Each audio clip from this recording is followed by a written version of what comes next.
Hello and welcome to Recentered, episode 36, a podcast where we talk about all things AR, MR, XR, and definitely PSVR2 today. With me, as always, is Gary, known as Immerse Robot, and Rog, known as Fluke Rogie. So we'll have a quick chat and see how everyone's been getting on, because we've not caught up for quite a while now. So I'll go to Gary first. How have you been doing? Been very good, really.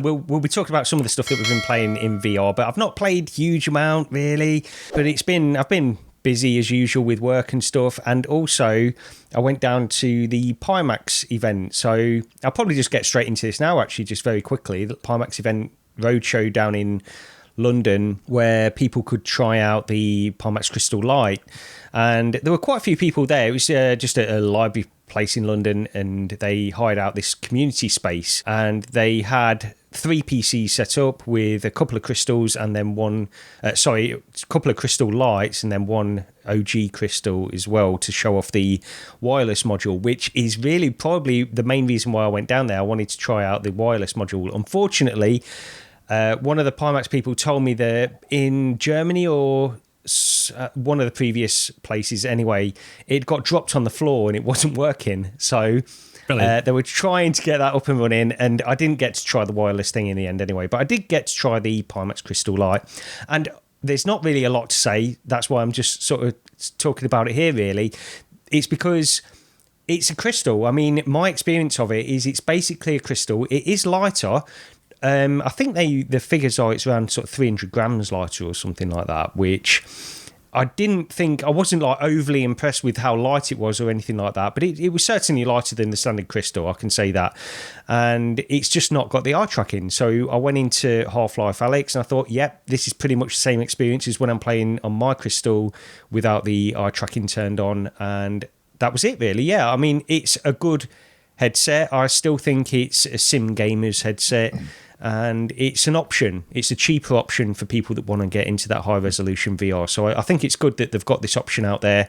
But there's just not a lot for me to say on it beyond what I've already said countless times on the Pimax Crystal. So, you're going to get a crystal without eye tracking, and it's going to be lighter, tethered to the PC, native feed. And, I think there's going to be a lot of people that will enjoy it when they get it. So, yeah. Well, what PCs were they running them on? Did you know what graphics cards they were running them on, or the 4090s?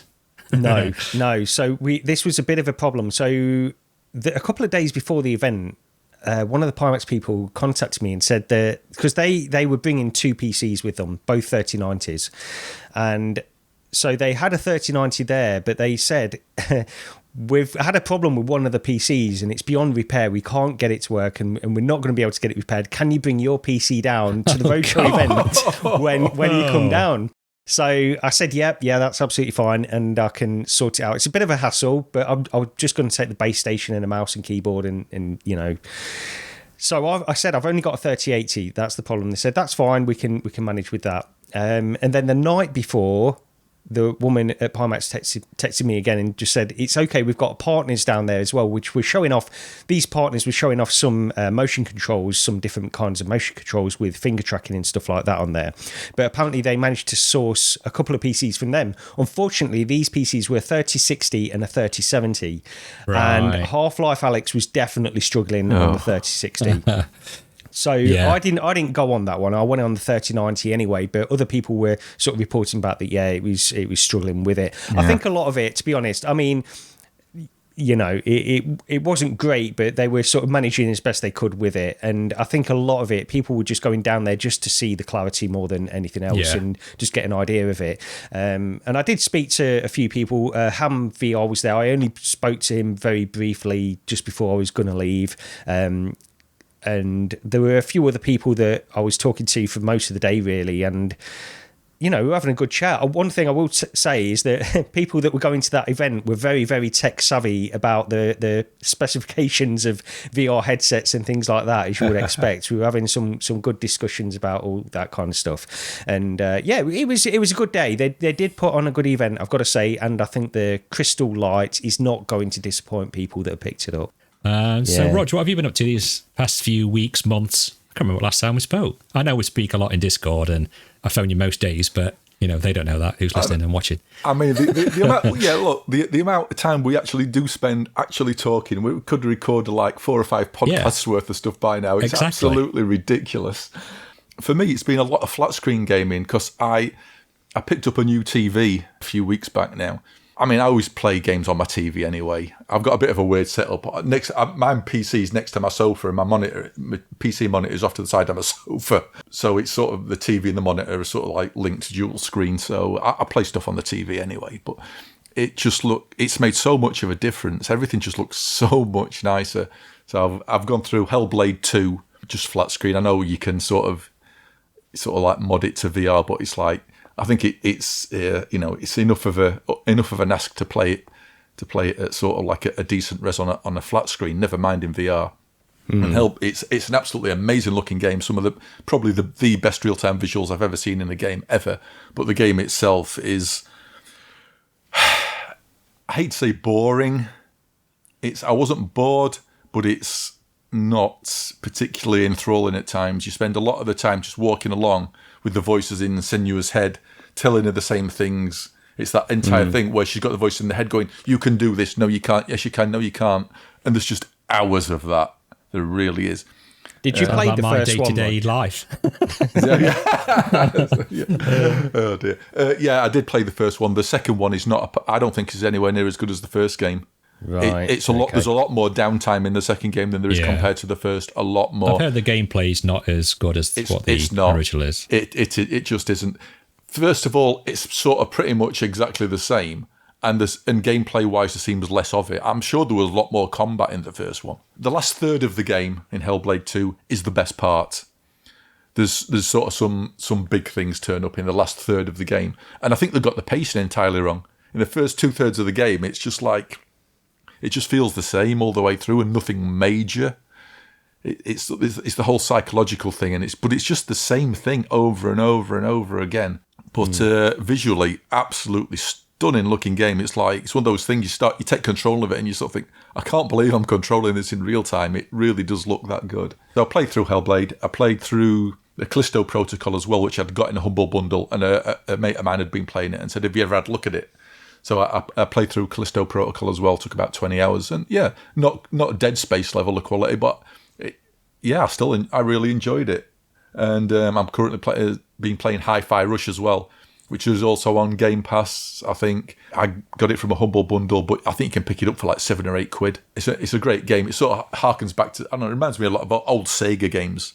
It's just really good, and that just looks pristine on the new telly. It's like 4K 120. I still don't think I can tell the difference between 120 hertz or 120 frames a second and 60 frames a second, by the way. I've had a look in places. I just can't see it. I absolutely cannot see the difference. A lot of flat gaming for me. Probably we should get onto some VR stuff though. Me and Rog jumped into some Dungeons of Eternity, right? Because they've had a new update for two-handed longswords. What they've also updated is the difficulty to really bang those calories off you. Because, man, I went in there with Walsh Gamer before I played with Rog a couple of days before, and he put it on the recommended. And no word or a lie, we went into the first dungeon, and okay, if anyone's in the house now and it's safe to do so, I want you just to stand up and take one pace forwards. And that's how far we got in the dungeon room before we were both dead. The amount of skeletons and wasps and things blowing up and mages, it just went massively overload. And I said to you, didn't I, Rog? I said, I don't know if I've done to this difficulty, but it's just gone absolutely crazy. But we went in and played that, and they've updated some of the maps, right? And definitely. I mean, we died a few times bringing each other back to life. The tracking on the new updates, was it version 64 and onwards or version 65? The tracking tracking for me has been flawless, because I was saying to you, wasn't I, before, the amount of times before when we've played Dungeons of Eternity that I've stood there, and all you've heard from me is me bitching and moaning and whining about how bad the tracking is. And it's like, again, we went through 2 or 3 runs, whatever it was, the other day, and the tracking never dropped for me once, and it's never done that before at all. It's just that it's that whatever they've done with the camera, I'm pretty much sure of it. The fact that if I look at my light bulb now, I can actually through the Quest, I can see the light bulb. where before, if I looked at the light bulb, my entire screen just blew out. And I'm sure it was that difference in contrast of it altering and adapting between me looking up and down before that was throwing the camera off and therefore the tracking. Whereas with now, the cameras stay sort of constant in this room anyway.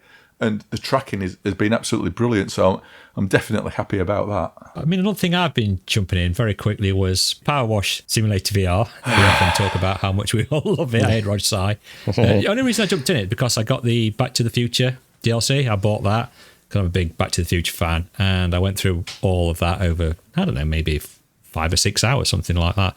And what I will say is, it's not something that I totally hate doing. I was content doing it. I did drift at little parts thinking, I should be doing something better with my time. And it's that little thing of, I was at 99% on some of the things and I couldn't find the tiny little 3 centimetre cubed bit I'd missed on the underneath of a carriage or something that was really annoying me.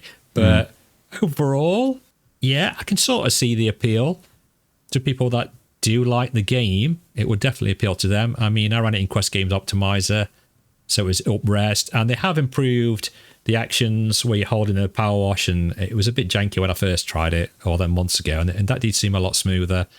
And yeah, that's all I can really say about it. It was okay. It's not something I've been back in since I finished the DLC. I've not decided to jump back in and play the entire campaign, for instance. It's but it's not as perhaps bad doom and gloom that I thought it was. And that's all I want to say on that. Well, that's been episode 36 of Recentered. We'll see you next time. With a new host. With a new host, yes.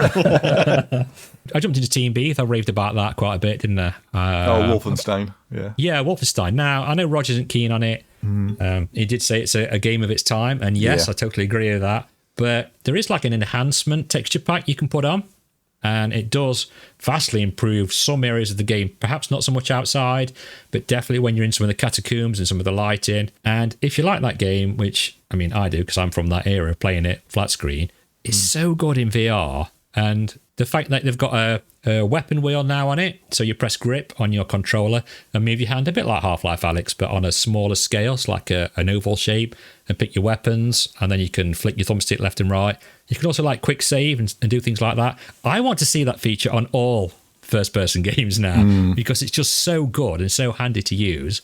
And yeah, the 3D of it's really well done. I also installed Prey, but I've not had a chance to play that yet, and Jedi Outcast, but I didn't really get a chance to do that. Gary, have you been into much VR recently? Yeah, so, one of the things I was just going to mention quickly, actually, I've been back into Quake because you've mentioned the Team Beef stuff. Yeah. The original Quake, and I don't know, it's just addictive. It's just a very addictive game, that is. And I've gone in now and again. I downloaded it when it was first released in VR. So this is the Quest version. And I've been playing through that, and it's just great. I still love that game, just for mindless fun, I think. It's just a really addictive game. So is that Quake 3? Is it Quake 3? Well, you've got Quake 3. I'm playing through the original, to be honest. Oh, right. But you've got the Quake one we 3 played Arena. At the retro. I'm better in VR than I am with the WASD, though. But yeah, I think it is just, everybody's played Quake anyway. They know what it is. And it's great in VR. It just is. But also, I've been back into Assassin's Creed Nexus a little bit. And actually, Asgard's Wrath 2 this morning. Spent about an hour in Asgard's Wrath 2 as well. But quickly on Assassin's Creed Nexus, I don't know if it's the level I'm on. I'm on the American Civil War part. You're going to say the stutter's gone, right? Yeah, it really has. I mean, I don't know, because it's still there in places. I did notice it now and again. It's not completely free of it or anything, but it's nowhere near like it was originally. And I don't know if they've updated it or if it's just the level that I'm on. Because I did hear originally when it first came out that people were saying the stutter... It gets better, It gets better as you go along. And maybe I've just got past the bump now where everything seems fine, because it does. I mean, I was looking for it and it seemed, it's not perfect, but it's a hell of a lot better than it was. And that game is a pretty good game. Because I want something that's stealth, and we could probably get on in a bit actually about Hitman 3, the announcement of that VR coming to Quest. But like a stealth game, Assassin's Creed, you can play that as a stealth game, and I really enjoy that in VR. So I think it's actually a pretty good game as well. And the fact now I'm getting decent performance on it does make me want to play through it now. So yeah, I'm probably going to stick to that, I think. But yeah, Asgard's Wrath 2 this morning, another hour in that. That's still fantastic. Absolutely love it. Yeah, I jumped back into that as well to test out because there's been a Quest 3 patch, hasn't there? Yes, It updates some of the textures. And I think some of the stuff I could see it. I don't know if I could see a difference. Some of the stuff I thought maybe that does look better than before. I was in a temple area where some of the textures on the pillars definitely hadn't been updated. They still looked a bit iffy if you look close up. But I was playing it, I'm thinking, oh, good grief, why did I stop playing this? It's just it is one of the best games on Quest by far, and visually as well. I mean, I think like we said on Discord, Red Matter 2 aside, this is the best looking thing on Quest by an absolute mile. Yeah. Yeah, I think as well, when I consider like going back to 2016 and the stuff we were playing on PCs in 2016 or 2017, and you could certainly get them looking great, but playing this, I think this is basically like a really good looking 2016, 2017 PC VR game. And in some ways, it's, I mean, in terms of gameplay and stuff and just how satisfying it is to play, I think that says a lot about it as well. That axe, I love throwing that axe and recoiling it back and stuff. I think it's great. It's a really good game. And I was looking at a walkthrough because I wanted to see roughly where I was in the game. I think I'm about a third of the way through, so I've still got plenty of stuff to do in the game, and I feel like I've been playing it quite a lot as well. So yeah. If half the games were remotely anywhere near the quality of that, we would say it. Say it. This is what I've been talking about in our conversations, isn't it, all the while? Go on, Rog, finish it and I'll jump in. I'm sorry, I'm drinking at the moment and my train of thought has gone. If you just say that half the games looked as good as what that did and played as well, then standalone would be a lot more proactive for it. I wouldn't complain half as much, anywhere near. It's just, it shows you what money gets you. Yes, exactly. I was going to say, do we know how much the development costs on that were? Did they announce anything about how much that cost? No, not that comes to mind. But I mean, it's meta behind it, innit? So it's it's a lot. I didn't know if you wanted to just quickly talk about that Hitman 3 announcement while we're on graphics and Quest 3 and stuff, because this announcement is good, first of all, because I love the Hitman games, and I've played a bit of the first since the reboot, like the 2016 reboot or whatever it was. I played a bit of that first one, but then I got the second game for free on PlayStation Plus a while ago. And I just like the idea of those games, but I don't. One of the things, like the mechanics of what you're supposed to listen in on conversations, you're supposed to do things the correct way and work out a way to assassinate these people. I just like doing it in my own way, and it often ends in chaos. But I really do love the idea, like the premise of those games. And we get this announcement for a Quest game, Hitman 3 VR. They say it's Hitman 3 Reloaded or something like that. Something like that, yeah. Like a VR. I don't know if it's the VR version of Hitman 3 or not, because, of course, we did have all of those. The World of Assassination is fully playable in VR 1, 2, and 3. So on PC, unfortunately, I personally think it's one of the worst ports I've ever played in VR. I think it's absolutely atrocious, that agreed. VR absolutely port. Agreed. Yeah. I just couldn't, and I really tried. I tried to, because other people, I've heard other people speak about it and say it's not that bad once you get past it. I couldn't get to that point where I felt like it really was awful. So this one, at least it's made for VR. It's by XR Games that have done some decent enough stuff in the past. We'll see what it's like. But, of course, everybody's talking about that little snapshot, that 5-second bit at the end of the trailer. Yeah, right at the end. So it was a cinematic trailer for most of it, and then you got about maybe 3-4 seconds or something like that of the actual in-game graphics, and it's stark. I mean, it jumps out at you, and it's awful. It really does look bad. People were saying it's like Hitman 64. They were saying it's like GoldenEye or something like that. Yeah, exactly. Yeah, that's what I mean. It's supposed to be cel-shaded, right? Is it supposed to be a cel-shaded game? That's what they said. It didn't look cel-shaded to me. No, I can't even see that kind of look about it. It's so hard to tell overall with that, because it was such a brief glimpse, wasn't it? But if you watch any sort of PSVR2 podcasts and they talk about it, they laugh and rip it apart. And you can, but it's that contrast, isn't it? Because, like you say, cinematic trailer that suddenly goes into that, and you think, oh, good grief, what were they thinking? It's like, it's not a good look. The thing is, I'll say I'm probably still going to play it, I think, anyway, because I like I say, I like the games. I think if they get the gameplay and the actual mechanics, they transfer them well enough over to the VR version, I think it will still be a fun time, and we'll see what the graphics are like when it's launched. It's so difficult to... You don't know what other stuff they're going to have in that game, like different areas, different locations. It could be big outside areas that you see as well and stuff. So we'll see what it's like. But yeah, I mean, when I first saw that, I thought, Jesus, this is not... Why are they even bothering showing that? I mean, that just was only going to end in tears, that wasn't it, really? Yeah. Do you want to get onto the topic of the state of play that me and Rog sat and watched, and I watched on the settee with my headphones on with a blanket around me. And we nipped on Discord, didn't we, to talk about it as it went through. Yeah. And as state of plays go, I didn't mind the games on there. I thought some of them looked pretty interesting. That Behemoth the Behemoth gameplay that's come out since, I was watching Ian Higton's video on it on Eurogamer. Yeah. And I'm right? actually quite looking forward to that now, because before we've not really seen anything, have we? And it was all sort of like, cinematic, in quotes, stuff we'd seen. And having seen it now, I'm thinking, actually, this looks like it might be my type of thing. I'm sort of cautiously optimistic now. I'm sort of quite looking forward to it, in fact.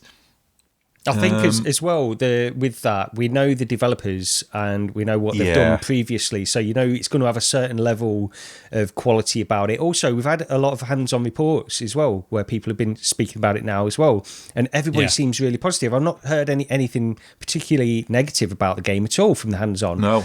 And these are people that know these types of games. They know the developers. They know what they're talking about in terms of VR as well. And I think it looks great. It does. I mean, this is probably... It's up there. It's definitely up there with my most anticipated games, I would say, based on what I've seen this past week. Yeah, my view on it's definitely changed. There was a nice little comment on Upload VR. They did an article about it, and they were talking about Quest and PSVR. And one of the comments was, there will be no reprojection and there will be no asynchronous space warp. Yeah. So it looks like, I think Saints and Sinners on PSVR2 ran at native 90 hertz anyway, didn't it? So it looks like they're continuing with that, which is like excellent. But also the good news is there won't be any sort of like 36 FPS reprojected to 72 FPS on the Quest version either. Welcome to my world. It's also, sorry, just quickly, it's also coming out on PC, both Behemoth and Alien Rogue Incursion, which I didn't realise. So I'm probably going to pick both of them up on PC, I think. I was going to say I'd rather play it on PSVR 2 just because of the headset, but that's an entirely different discussion with the whole sort of like plug your PSVR 2 into a... We'll get into that later. We'll get into that later. But yeah, Alien Rogue Incursion, I mean, that didn't show much either, but from what it did show, it was like, okay, let's hope that, we know the Servios can do good graphics. They can, it's just the games sort of can fall a bit flat.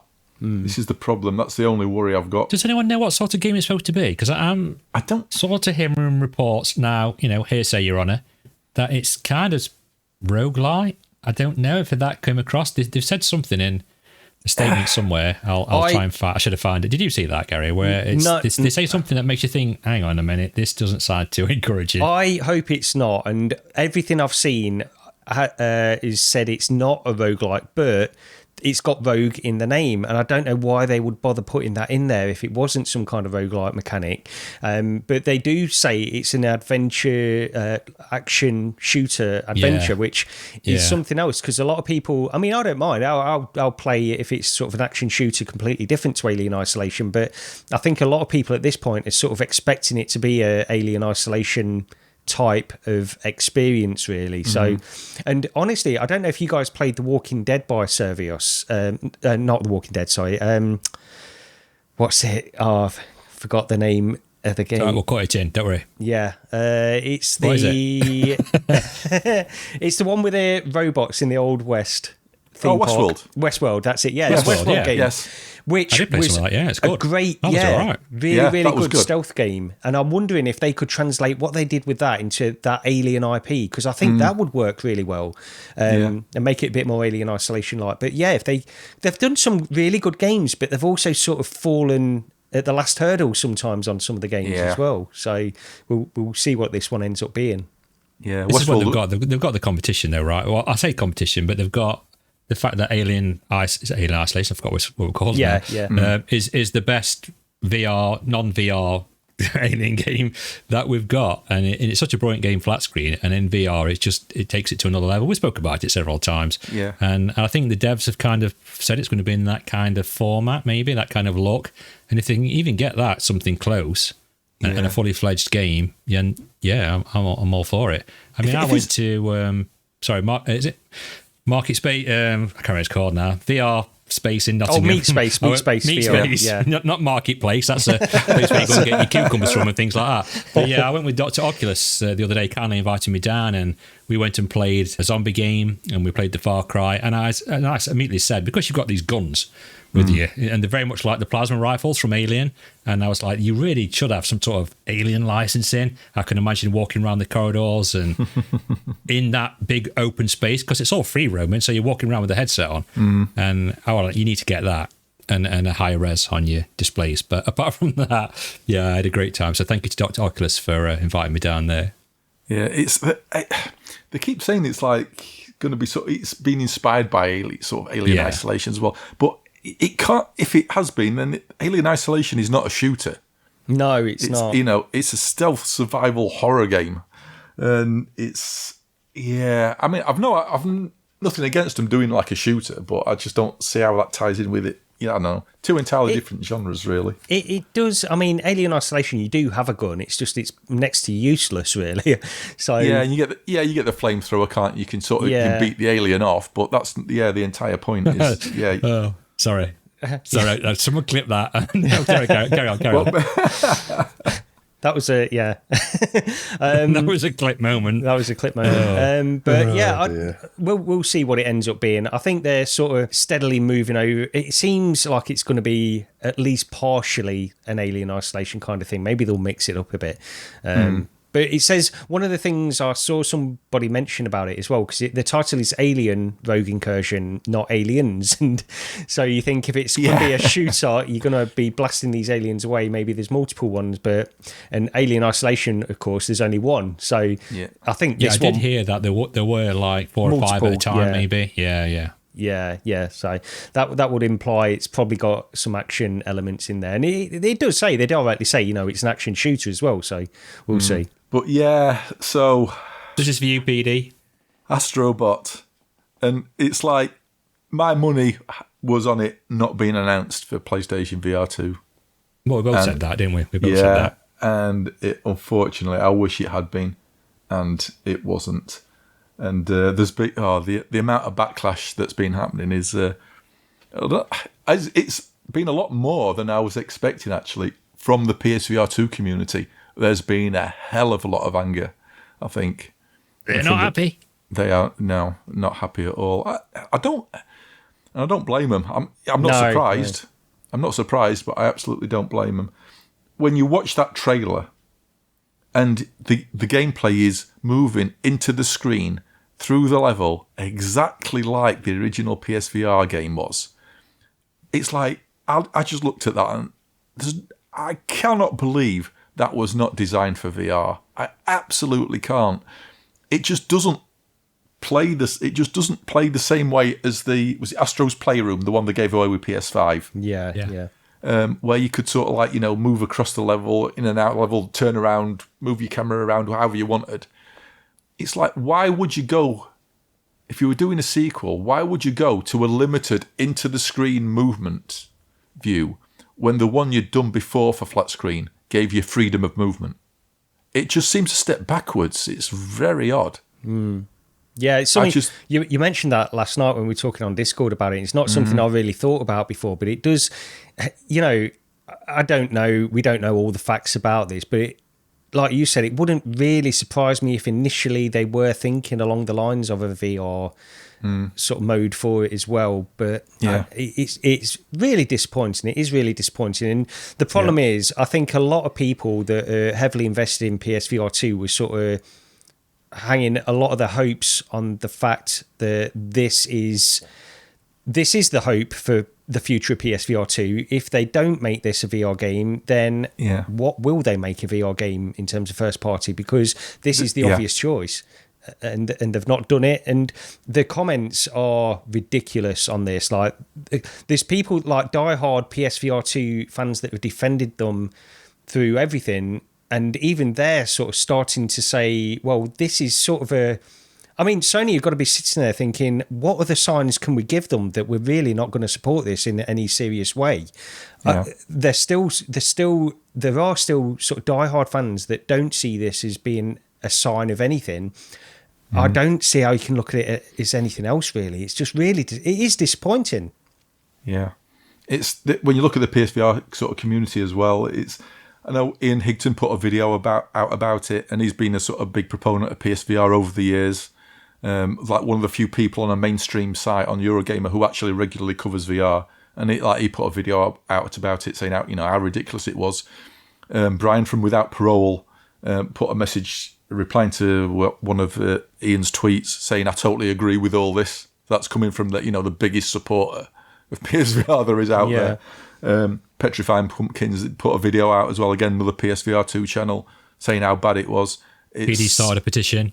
PD started a petition.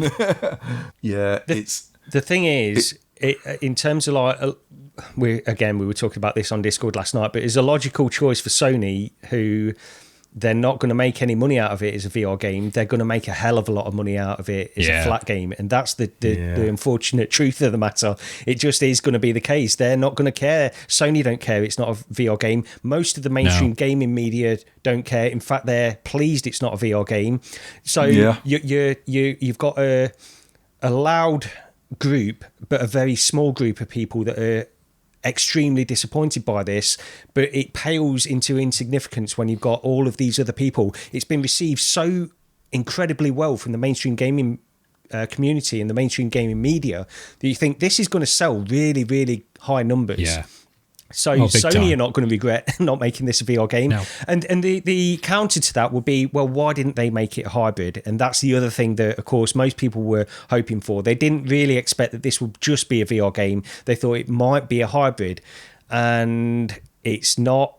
And based on... But will it be in the future, though? I mean, I'm still skeptical that they might do something in the future after it's been released. 6 months down the line, maybe. What was that? Because, like Roger says, it's set up ready for VR as it is. I don't think they will. I don't think they will at all. Well, you put that quote on there that they put on the announcement blog of this, didn't you, Roger, last night? If you look on the PlayStation blog on their website, rather, for the Astro Bot page, there's an FAQ at the bottom, and it goes through all different things. And one of the things is, will this be available on PSVR or PSVR2? Answer: this is exclusively for PS5. So, I mean, it doesn't mean they couldn't or wouldn't do it in the future, but I don't think they will. But it's a numbers thing, isn't it? All they'd have to say is, it's not VR at launch, but it will be however many months down the line. That's all they'd have to say, and they haven't. So, but I brought up the numbers yesterday in Discord, and they're saying, look, they've sold almost 50 million PS5s and reportedly up to 1 million PSVR 2. So it'd be Sony's about money, same as anybody else. Well, I've said it, and it's 60 quid a pop. That's a lot of money. Yeah, exactly. Yeah, and I've said it before. It's like Sony are not Meta. They're not looking to invest in VR for what it will bring them in 10 years' time in the way that Meta are. Sony want to make a profit on the devices that they're bringing out today. The PSVR 2 is not going to make them a profit. I mean, it's difficult to know because you just think, how little work would it be to actually port this into VR? We don't know, and we don't know how the performance sort of limitations that they have with that. I just can't. It's very difficult to believe that it would take that much work to port it into VR, and it wouldn't have all the it wouldn't be a true built for VR ground up kind of game like the first one was, but most of the PSVR2 community don't care about that anyway. So I think they just want to be able, they want the ability to play this in VR. And you listen to like people like Roots on Virtual Strangers, and he's all about this fact that just give me a 3D view and let me be in this world for all of these games. Don't put in any extra effort. Just give us that option even. And that's something that we did sort of hope for on the PSVR2. And I think back before the PSVR2 was released, everybody in the whole VR community was so excited for what it meant for the future of VR, because everybody thought they can lean on their relationships with developers, leverage that relationship and get more games coming into VR. And I think it's worked in some ways, like we've got the Resident Evils from Capcom and stuff, but it's really not had the effect. And I think it's time to, honestly, I think it's time to say that, look, Sony are not going to support this in any serious way going forward. And that this is as clear a sign as they can put out there, really, about that. I mean, there's a reason they bought Resident Evil 8 out and Resident Evil 4 and Gran Turismo 7 as VR ports. They also needed some big names just sat there, didn't they? And it was like, oh, well, we can give somebody else some money to do it. But they're so good. That's the most annoying thing. They are really, really good in VR. Well, especially Resident Evil 4, which I managed to get Rog to buy it, by the way. I did pick it up when it was on sale. Yeah, I've still not played it. But I've still not played it. But, well, I want a PC version of that. This is the thing, though, with Astro Bot. Will it eventually come to PC? And will it be Unreal Engine 5? I guess it's not. It's not Unreal Engine. No. Isn't it? No, it's apparently it uses. Which engine is it, Rog? Do you know? Is it proprietary one? I forgot. Yeah, it's. I can't remember. Yeah, sorry, I forgot as well. But it's not. I did look into that, but it's not Unreal Engine. Yeah. Well, sorry, PD. That's dashed that one for you as well, I'm afraid. We can maybe still Vorpex it. Maybe I don't know. Put some depth 3D and some reshade on it, and then we'll play it like that. But no, it's just very disappointed. Like you say, the backlash was probably a bit more than what I expected it to be. But I've not really I said this to you, Rog, I've not really played Astro Bot. I've got no affinity to the games as such. Yeah, I know. That's right. Everybody keeps saying it. It's so good on PSVR 1 and that. But so to me, it didn't really, get that response from me as such. I was quite shocked at the surprise. But speaking to you guys and seeing, especially PD, poor bloke's gutted.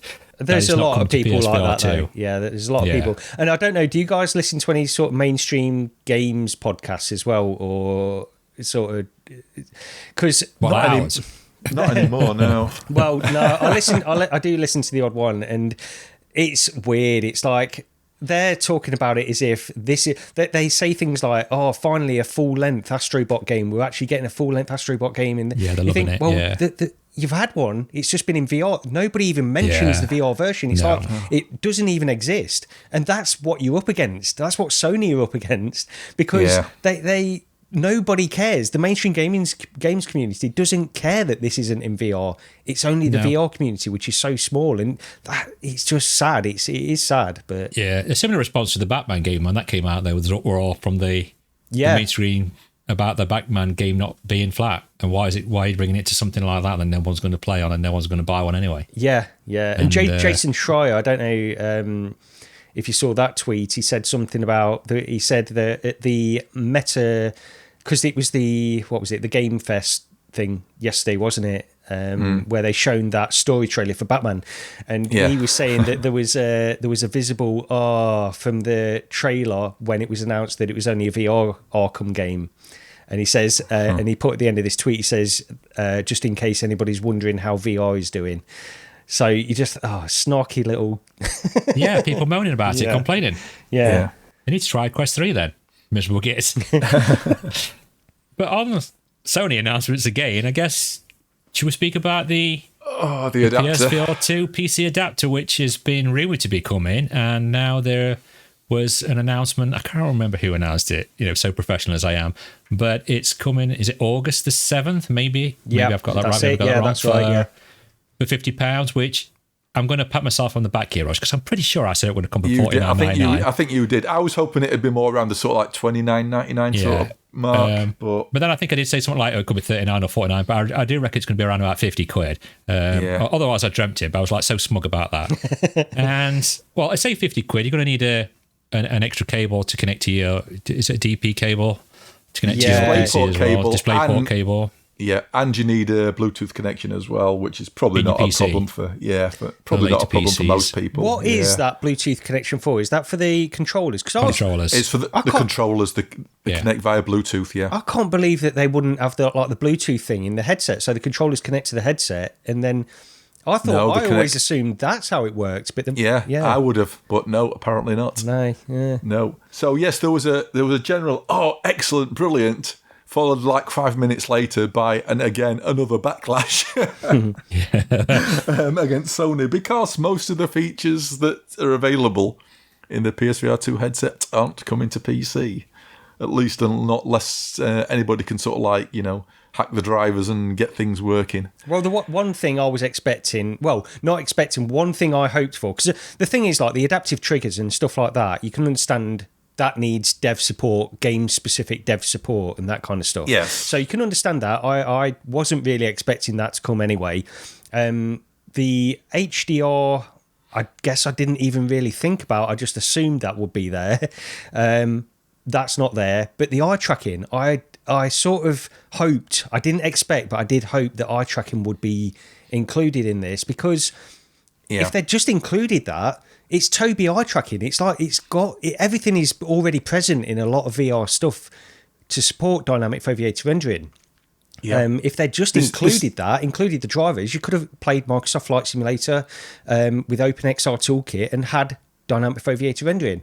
They're not. It seems to me that's the weirdest part about it. But yeah. I was fully expecting them for the dynamic foveated rendering to be there at a driver level. Yeah. And that's why, that's what we needed it to be there for. I've seen so many comments, and I just I wish people to sort of think about things for a second. So many comments of, well, all this stuff, what can come into PC, like the adaptive triggers and the eye tracking and the headset rumble, no PC games support all that anyway. Well, correct. But give people the option, give developers the option, and guess what? They will support it. And they sell more games from it as well. Look at Behaptics. Yeah, they didn't go, let's create this vest with all these programmable points of impact, and rumble. Oh, nobody supports it. Well, guess what? The point is, you create the hardware, and the developers, you get a few games supporting it, and then more developers will, because the people who buy it, and you see it so many times where people will hammer developers about Behaptics, and then support will get added later. That's a peripheral that costs hundreds and hundreds of dollars just to do that one thing. If you've got a headset that's got rumble built in, it's got adaptive triggers, it's got eye tracking, everybody who's using that headset doesn't have to go out and buy something extra. They've already got it in the headset. Yeah. How many more developers do you think are going to then support that over something like an additional peripheral like Behaptics or something? They're going to support all those additional features that are already there in the headset that, tens or hundreds of thousands of people have already got. Then that's more likely to get to support than, it's a nice feature as well. The head haptics in the PSVR2 is a really nice feature that they've got. Yeah. That surprised me how good it actually worked.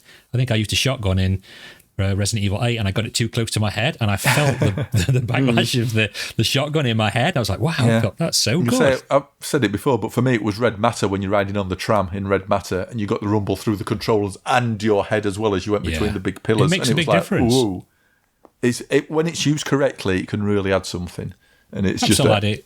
Perhaps our good friend modders will do something with it. I think eye tracking will get somehow added, because all they needed to do was provide like I say, it's Tobii eye tracking. It's the same eye tracking that's in the Pimax Crystal. All they really need to do is provide the drivers, and modders can sort that. I mean, I'm not technical enough to know exactly how that would go down, but I assume that the modders could inject that somehow into the PSVR2, because if they do that, then there's a staple of VR titles that will just work with eye tracking then, because they're compatible with Tobii eye tracking through OpenXR Toolkit and stuff. So, I would expect that to happen at some point anyway.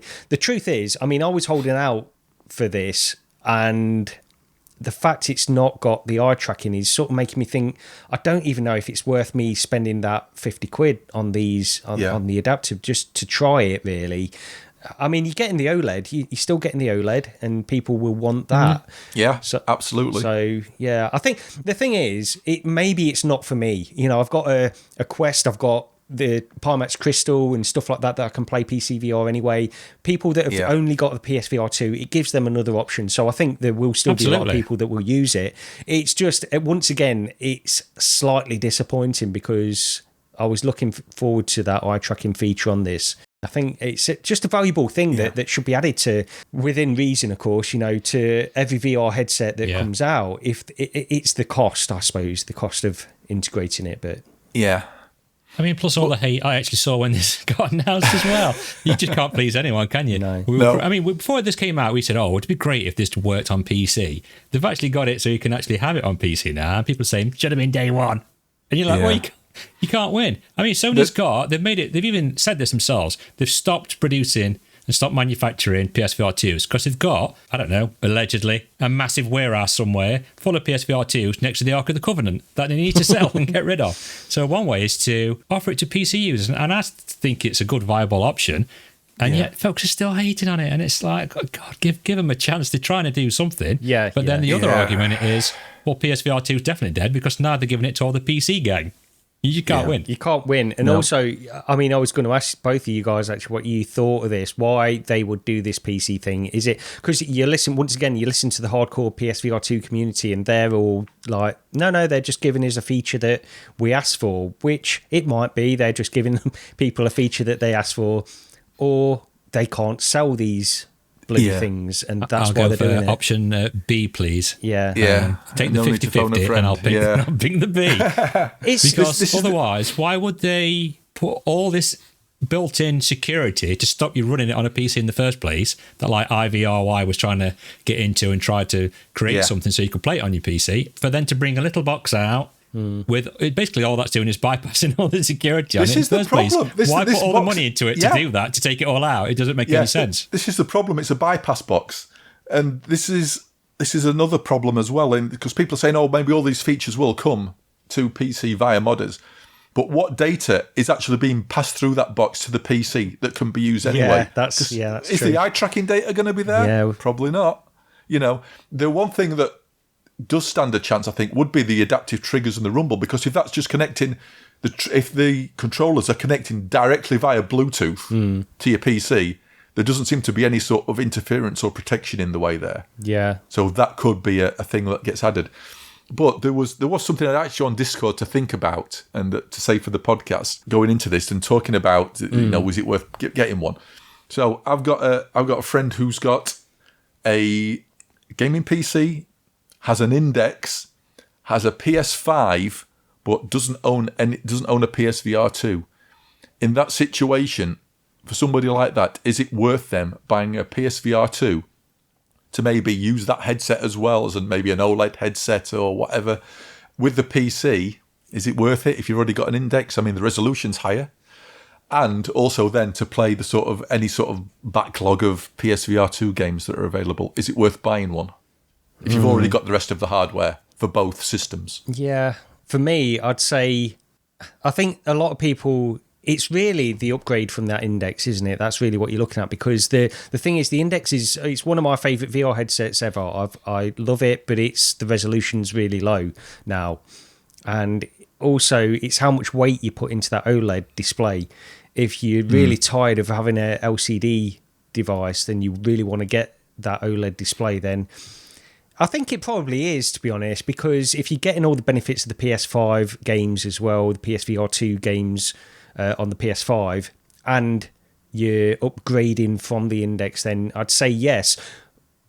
There's one thing, and I was quickly talking about this to Lee before the show.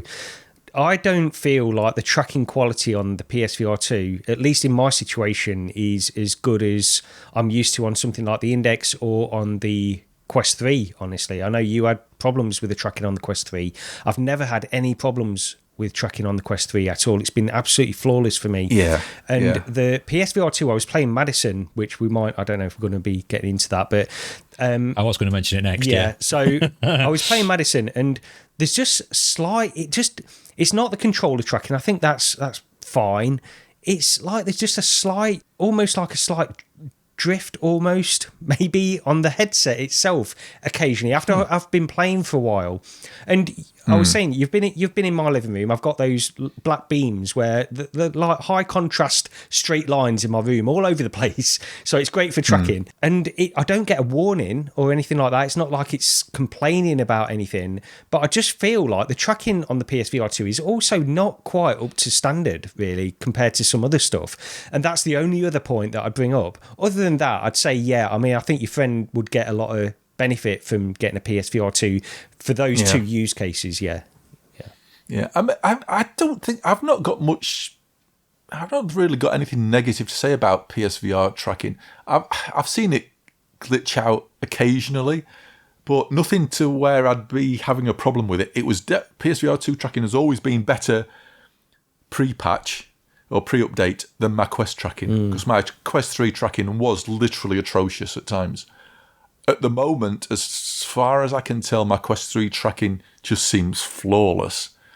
And so I would at the moment put it above maybe PSVR 2 tracking. But saying that, I've not really had any problem with PSVR 2 tracking personally. And it could easily be there's something in my setup that it just doesn't like as much with the PSVR 2 as it does with the Quest 3. So it's easily explained as that possibly as well. So I think the problem with all these camera-based systems, the lighting, the patterns in your room, whether you've got sunlight coming in, it's such, everybody's different. Everybody's situation is absolutely so different. It can easily throw things off. Yeah, it was definitely a problem with PSVR 1, where you'd have some people swearing blind that like PSVR 1 tracking was dire. I hated it. Well, you'd have other people. I remember Brian on Without Parole saying he had zero problems, and he used to get pretty angry about people slagging off PSVR 1 tracking. And then really late on, I remember listening to an episode where he'd moved his entire setup. Yeah, he'd moved everything around in his room, and all of a sudden his tracking went to pot. Yeah. And he understood what the problem was. So it's a very personal, it's definitely a very personal thing. Yeah. But I think with most modern sort of, say, anything from the past few years, I think it tends to be pretty much okay. Yeah. What about you, Lee? What do you reckon from an Index to a PSVR 2?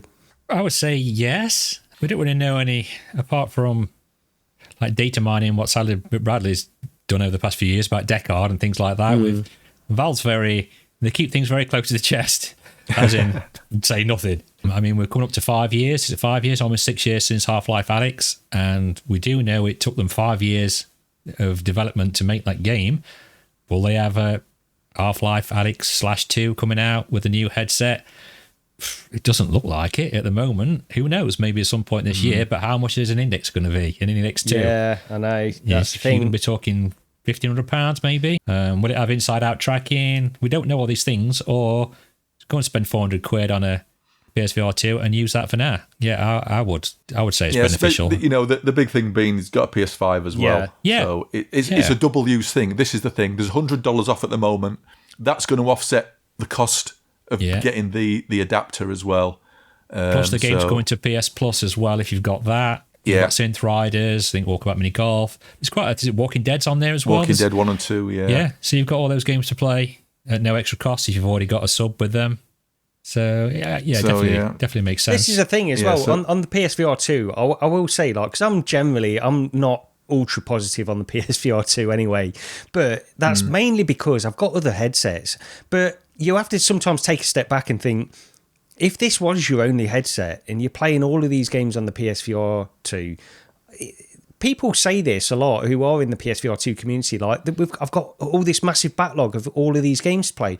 And that's true as well. It's like, if this is your only VR headset, it's actually, there's a lot of stuff to do with it. There's a lot of stuff to play. Yeah. And all of this criticism about Sony is really just revolving around the fact that they're not supporting it themselves. It's the first party. Yeah, that's all it comes down to. So, and especially if you've not got a Quest 3, because there are a lot of Quest ports on PSVR. Yeah, exactly, but if you don't own a Quest anyway, which he doesn't, then there's there's a lot there. So I mean, some of the best experiences I've had have been on PSVR 2. I mean, I love Switchback and the Resident Evil games. Yeah. You've just got to be aware of that reprojection on some of the games, like the Resident Evil games. That might be a bit of a shock, depending if you're sensitive to it. The sweet spot on the lenses is There might have folks that say to me, I don't know what you're talking about, reprojection, I don't see anything. Yeah. And it's just like, So, I mean, yeah. So, the sweet spot's a thing as well. Yeah. So, yeah, if you're listening, Jindal, then yes, that's 3. I think that's 3 thumbs up. You should get a PSVR 2. And buy the Globular Cluster CMP2 Comfort mod as well. Yeah, do it. Hope that covers everything for PSVR 2 loving. I don't think we're too bad on it. I mean, I'm still quite positive at the end of the day. Having it on PC, I think it's a great idea. But hopefully, eye tracking will come at some point. Yeah, do you want to mention anything about Madison now? Did we speak about it? I can't remember. No. Or did you mention it quick? Go into it quickly. I mean, I know. So I can start on this. I played about 3 hours on the PSVR 2, and I think, well, I'll hand it over to Rog when we talk about the controls and the jankiness and stuff, because I think he's got some stronger impressions on it, but they're not good. I mean, the controls one we played. Now, Rog, you mentioned just before we started that you think there's been some kind of an update on that as well. So take everything we Yes, I'm pretty sure since I last played it, there's been an update, because my immediate thought was, I need to go back into it then. But yes, I think you might be a bit more positive on this than me, Gary, so go for it. Well, yeah, you say that. I mean, I think because I've played 3 hours, and I think it's a good game. I do think it's a good game. I just don't, it's not really compelling me to carry on playing at the moment. Maybe I'll get back to it at some point, but I think they've done a pretty good job. You can tell it's a flat game first, and they've ported it to VR, and that's where a lot of the problems come in with the controls as well, I think. But yeah, I think as just moving away from the controls, from my point of view, I think the story is quite interesting. The graphics are great on the PSVR 2 as well. Maybe not quite as sharp as I would like, but I think they're doing what they can with that with the hardware that they've got, and it runs quite smoothly and everything's perfectly fine. It all comes down to the controls. I've not really got a lot to say on the game as a whole, other than the fact that it does get frustrating. That's why I'm probably not going to carry on at the moment. If there's been an update and they've resolved a lot of the stuff, then that's great. But Lee, you made a video on Madison, didn't you? Yesterday you released it, and yeah, kind of accidentally. I was just testing some settings out. It's really hard to get running on PC. I don't know if they've got a patch incoming for that. I lowered quite a lot of settings down. I ran AMD FSR 1.0, and you can actually run that in from the game as well. And they do have an option for NVIDIA DLSS, but that, I couldn't read the text when I put that on. Yeah. It was that bad. So I ran it in that, and I was sort of hitting 72 frames. It was flicking between ASW on and off, on, off. I didn't actually set it on. I should have set it on all the time. And some of the anti-aliasing on some of the things I was looking at was so bad. But yeah, the controls were really, really awkward for me. I realised when you first load the game up, it gives you like 3 boxes where it tells you, you've got like a force pull to open drawers, right? You've got the normal grab as if you would with a grip button, picking something up, and something else that I kind of didn't really pay attention to. So when I started the game, I was having a horrendous time trying to pick things up. And I said to you, Gary, before we started, I had to hold both grip buttons and then pull up as if I'm pulling up from the ground and keep my grip buttons held. I don't know how it works in PSVR 2, to actually pick an item up. And it just felt so unnatural and really clunky for me. It's the jankiest, right, we're talking pre-patch here. Yeah. But, right, this game has got absolutely applauded by everybody. I know, it's got 5 stars everywhere. And I was speaking to someone yesterday having a coffee. I won't mention his name, obviously, but he says Game of the Year. And I'm like, man, what? Garbage. I'm sorry. Utterly. I don't know what the VR community is absolutely smoking. That nobody called out how bad the controls were for this at launch is disgusting. I think people should be ashamed. This is the jankiest control system I've played in a long time. It was I said the same. I played for an hour and gave up. I could not stand it. It was that bad. It was that bad. My hands were just getting stuck on things. Arms getting extended all over the place. Hand stuck on the handle or whatever. I had to resort to doing the force pull thing because I could not do any close object interactions successfully and reliably. Even that's hit and miss. Yeah. Now, it's just implemented a gamepad in it, right? I was looking for a gamepad option. I'd quite happily play that with gamepad in VR. this would have been better as a Resident Evil 7 style PSVR 1 gamepad game. Absolutely. What did you think on the horror side? Because, look, if anybody who's listening to this has listened to us before, you know horror doesn't get to me in VR. And this was exactly the same. The jump scares didn't work. The atmosphere didn't work for me. And it's not as if atmosphere can't work. Because like Propagation Paradise Hotel, I found that actually really atmospheric and quite sort of, it didn't scare me, but it put me on edge. And same with the Resident Evil games, do exactly the same. But this, I think the fact that I was fighting the controls for that entire hour just absolutely ripped away any atmosphere. Well, this is one of the things I was going to say, because people have been talking about this as if it's the scariest VR game ever. And I agree. And part of me is thinking, maybe I'm just desensitized to it now. I don't know. Because I was playing this and thinking, this is no scarier than Paranormal Activity or Exorcist VR. Or even an old one, which I really did like, A Chair in a Room. And the reason I think I'm getting desensitized is because A Chair in a Room was one of the first VR horror games I played through. And I really, really enjoyed that game. But it was jump scary, and the atmosphere and the music and everything about that really, really affected me. This one, I was expecting it to be at least on par with that. And I didn't think it was. I wasn't like nervous. People speak about this as if there's tension, constant tension. You can never relax or anything like that. There wasn't that much really happening, to be honest. No. And I never got all of that tension. So, do you actually get attacked at all in this game? I'm under the impression you don't. Well, there's no combat. There's no combat that I've played so far. But there's you don't get attacked in that sense. There is. From the 3 hours I've played, there have been sort of set pieces sections, if you get me, where there's things that are going on around you, but you don't really have any control over it. They're just happening to you. Yeah. So it's because this is the thing as well. What I think takes away the entire atmosphere for me personally in the game, where something like Propagation had me on edge, was the fact there's no threat. It's just jump scares. And honestly, if you can get over the jump scare thing, the thing with jump scares is that what you're fearing is the fear of the actual jump scare. And honestly, once you can learn to get over that, it's actually, I don't know, it annoys me at times that it doesn't get to me because I want to feel the more, you know what I mean? I want to feel what everybody else is feeling, and it's just not there. I was walking through and the jump scares were happening, and I was like, oh dear, it was. Well, that's the thing. It was just. This is why I think I've got to be getting desensitized to it, because I feel like I would have, when I first started playing VR, that would have affected me far more. Now it would have, at the beginning. It's just not doing anything really, and well, I mean, I crapped my pants at the clock one, so I have no. Yeah, dude, that was honestly genuine reaction. You can see it. I mean, I'm a camera on, but you can actually see the screen shake. Because I jumped that much. So it's probably the perfect game for me to just crap myself all the way through it. And I can't sort of, be annoyed at other people for it affecting them, because it's like I've always said, it's like, if you put me in Alien Isolation, I can happily sit in a room and not move for an hour. That game, absolutely, that is the only game that actually scares me, genuinely makes me feel my stomach goes, It's ridiculous. Alien Isolation, it just really gets to me in that way. It's the same with anything where, if it was underwater and I know there's sharks about, and as long as you're in the shark, if you're in the shark cage experience, like where the shark's not going to eat you, fine.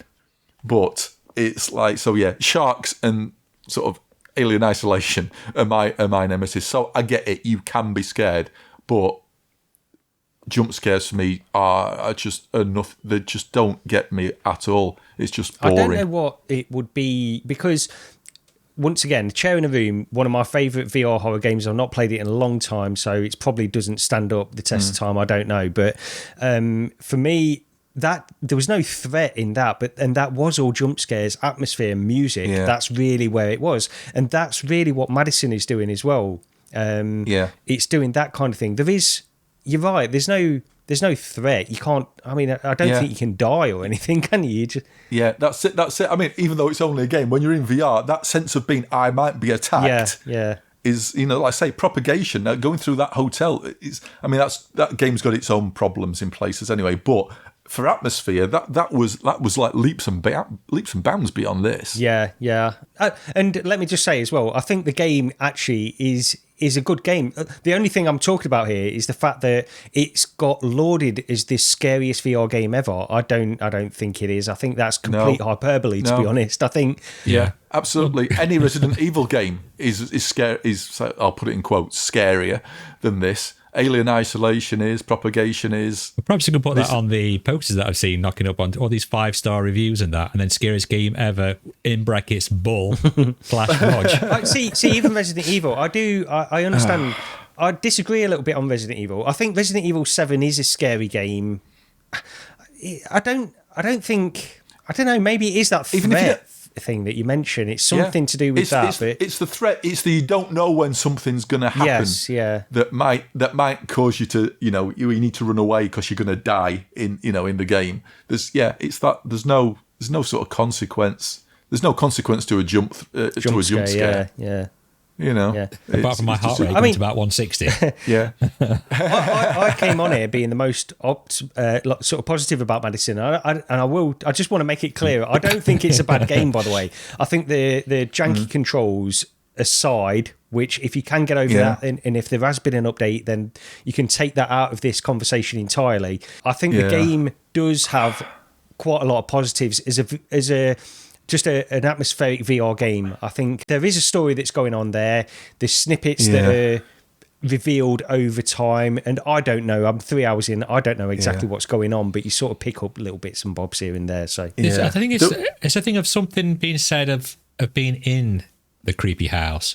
You know what I mean? Like Paranormal Activity, when you're inside that creepy house, you watch the film and you think, oh God, I'm glad I'm not there. Yeah. And then you're actually in it, playing a game, and you think, I don't want to be in this creepy house. There is that sort of thing to it. That's why I don't consider this any more scary than Paranormal Activity. I remember playing through that, and I thought, you're going around this creepy house and this stuff. There's similar kind of things going on. You've got the TV flickering on and off and stuff, and then you're going through certain rooms where things change. All of a sudden, you've got these clown doll things in one room where you've just gone through that room, they weren't there, and then they're all sort of...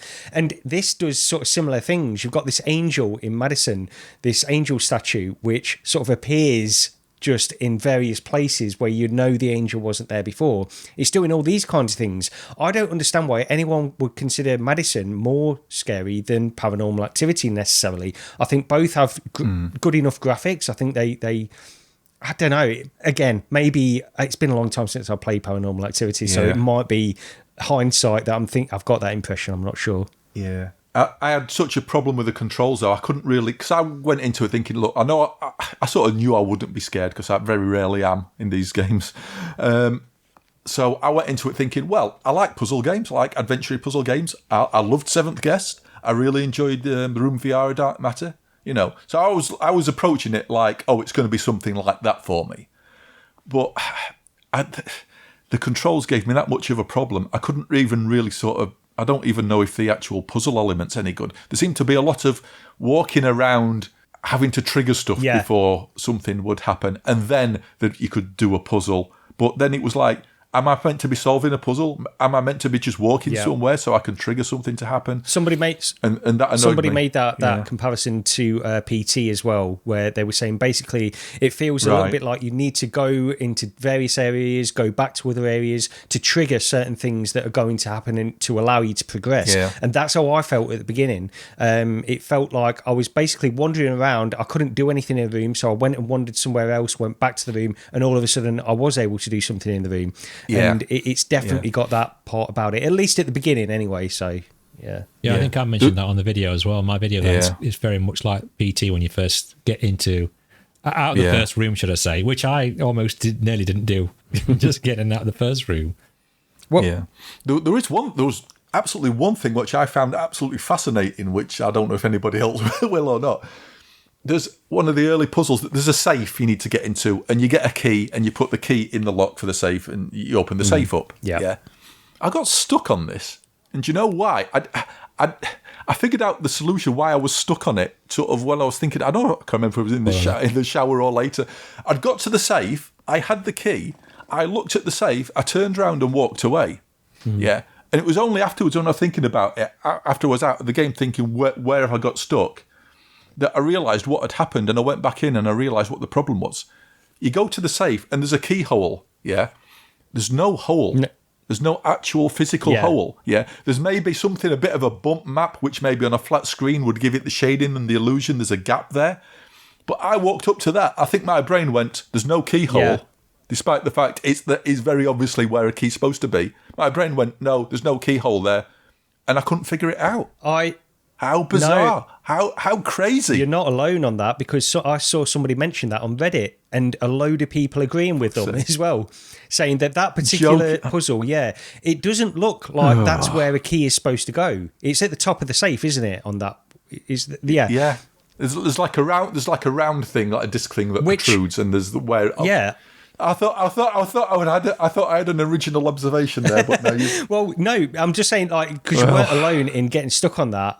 I was sort of at that point. I was sort of trying everything, and it just happened that's where the key went. But to me, it was weird to me as well. When I was looking at that, I was thinking that is a bit odd. That is it doesn't look like that's been designed in the right way. It doesn't look the right way, but it was not designed for VR. You can But how powerful that moment was of just me looking at it, thinking, oh, there's no hole. Yeah, and I can't even remember actively thinking that.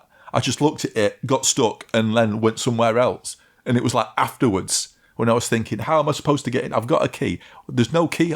I just thought, there's no keyhole on that. And then I caught myself and I thought, hang on a minute. Went back into the game and it just worked. It's like, very, very odd. Yeah. I might play it for a laugh. I might stream it. I might go back in just to see if the controls are improved. Just for a giggle. Yeah. Because I hate horror, and I hate horror games. And I'm the opposite of Rog. I have all Roger's pant fillingness of the tiniest things. I squealed when you're first walking through, like, between apartments of yours and the granddad's, and you fall down through the roof or something or something. That scared me. And it was pitch black when it happened. I mean, I enjoy like an adventure sort of solve the puzzle type game, so maybe that will work for me. But like I say, it's the controls were that bad for me. That entirely overrode everything else that was happening, and I just couldn't enjoy anything about it. So if they have fixed some of the junk, then maybe I'll give it another go. It definitely needs some performance patches on PC, but I mean, I ran it sort of okay. If I ran using virtual desktop, everything on low, and all the settings on low, it wasn't the greatest looking, I must admit. I even say, I think, something along those lines in the first few seconds of my video. But that's just my system setup. I'm not knocking it on a 4090 or something. I'm sure it'll look fantastic on Ultra. It's very dark as well in places. I do find... I could not see anything. No, that first room... I couldn't see a thing in it. But that's the idea, isn't it? You're supposed to turn the TV to light certain things or party. But there are other areas where things are very dark, and it's got this weird thing as well where if you get close to a wall, it'll illuminate the wall. It's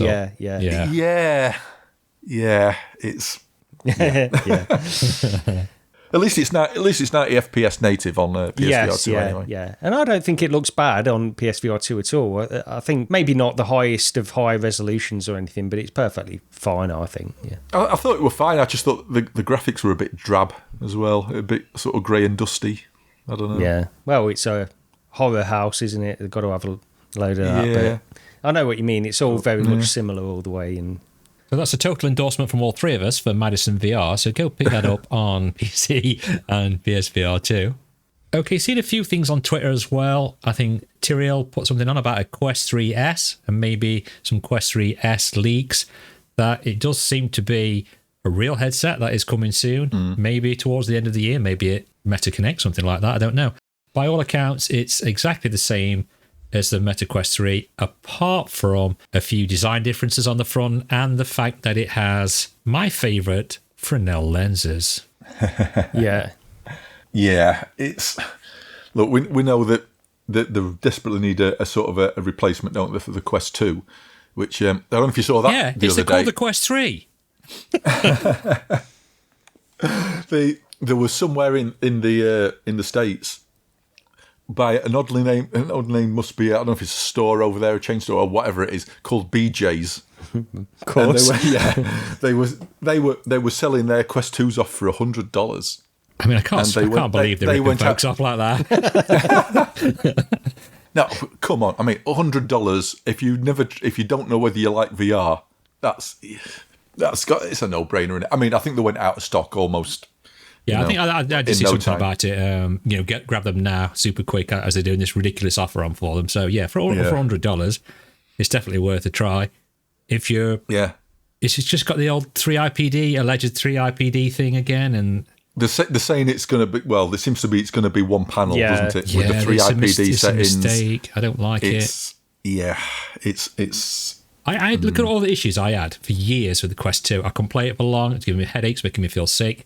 And then with the Quest 3, I get nothing because it's 2 panels and I've set my IPD up perfectly. And the lenses are fantastic and the sweet spot's the size of Mars. I don't think folks are... This is it. I was happy that they said, right, we'll stop making the Quest 2 now. Throw them all in them volcanoes in Iceland for me, because I'm sick of games coming out and then I'm saying, oh, we're going to patch it to Quest 3 in a couple of months, don't worry. But now when I get that same sort of crap again...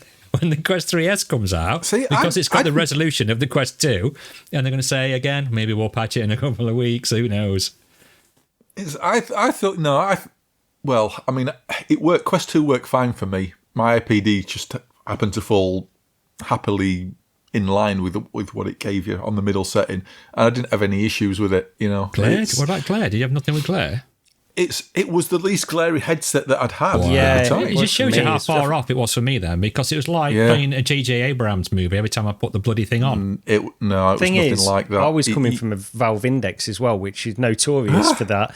So the Quest 2 wasn't really that glary for me either. And I was like Roger, I just fell on that middle setting pretty well. For me, it was the middle setting, and it was fine. So, I mean, with the Quest 3S, it's just a replacement to get everybody up to the same processing speed, isn't it? That's really all it comes down to for a cheaper cost. So they can make all of these games, which we know are coming now, like Batman and Alien and stuff. So everybody's on the same tier. I think that's all it comes down to. So it's not. That's for what us. price they're going to be coming in at. Yeah, I mean, it's not for us now because we like proper headsets with grown-up lenses. But I mean, if it's going to come in at what, 250, 300? 300, I would think.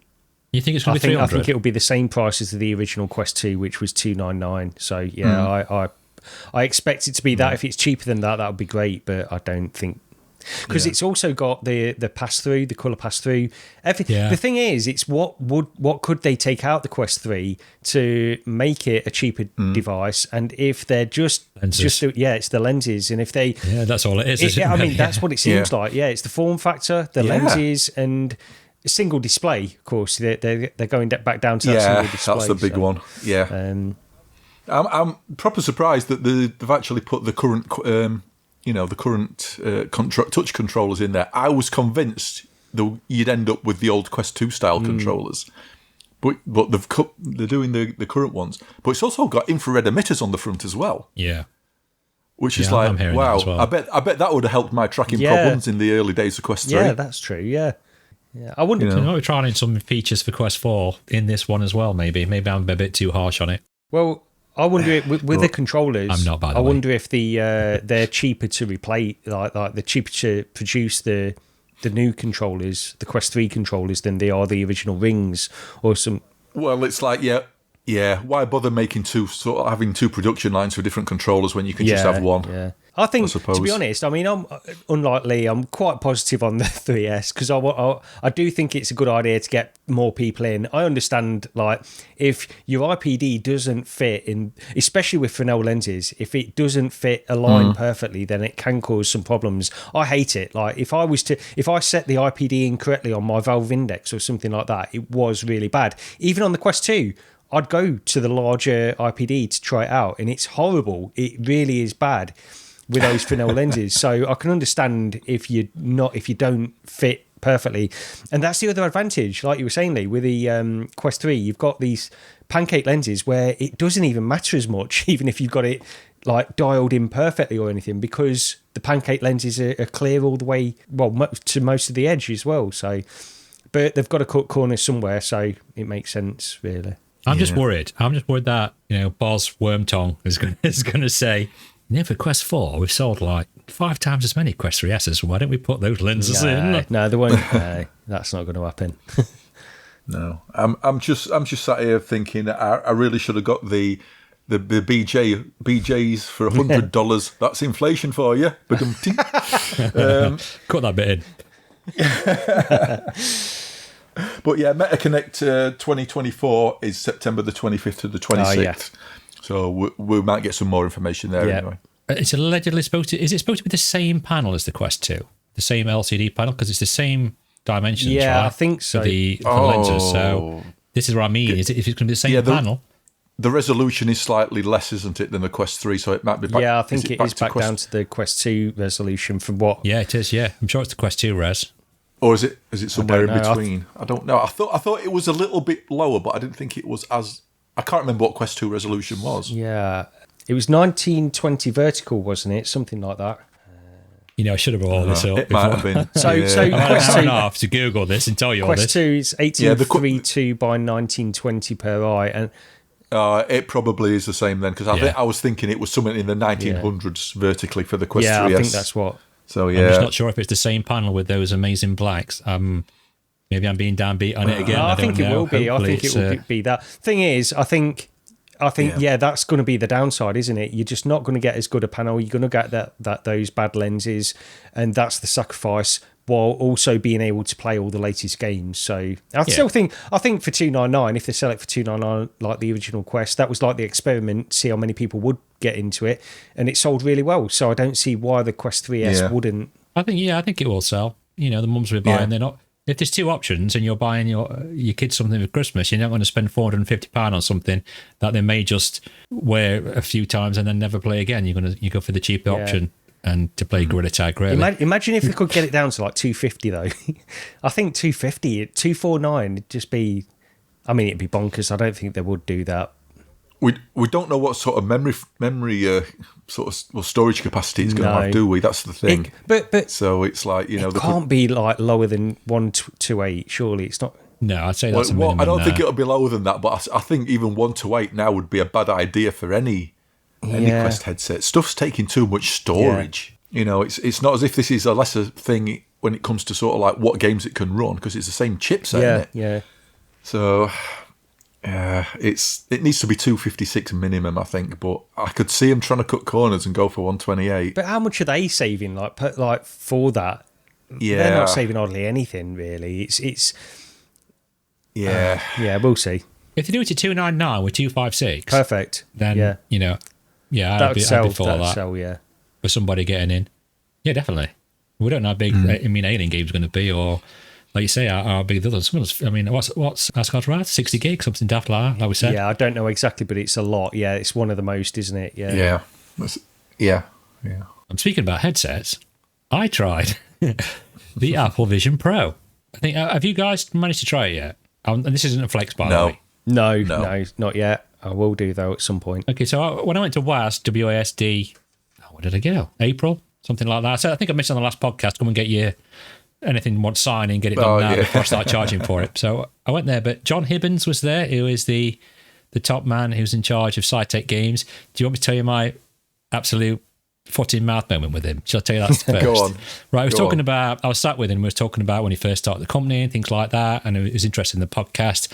And then it was on about SciTech, and I went, "Oh, yeah, I remember that one. That's the one with the owl logo, right?" Oh, Signosis. He went, "Yeah."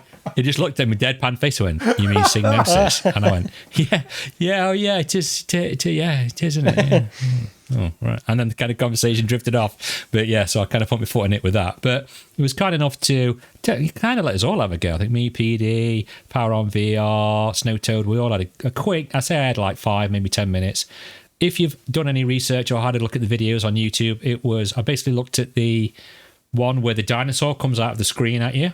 So it opens up a flat panel in front of you, and then a dinosaur runs around, its tail flishes out. So it is very coming out of the screen towards you effect. And what I will say is the lenses are great on it. And the panel, I mean, I was really trying to pixel pinch with it. It's as clear as watching the TV in your living room, or I would say it's as clear as the update for YouTube VR app now, when you can watch 8K videos on that. It's so good. I didn't see any vignetting. I didn't see any chromatic aberration or anything like that. What I will say is it was a little grainy, but Again, lighting affects the cameras, and there's loads of cameras on this. And you'd be surprised how far you can see in it, because I can't remember the dude's name, but he was kind of peeking around the side of me and looking. I might put the video up. If you want the video, Rog, for this, if it's going out on video, I'll give you the video so you can put it up. And you can see, I could see him at the corner of my eye, literally as if in real life, like sort of peeking his head around to look at me, because he was looking at all the cameras on it. And yeah, but the eye tracking would blow your minds. It's that quick.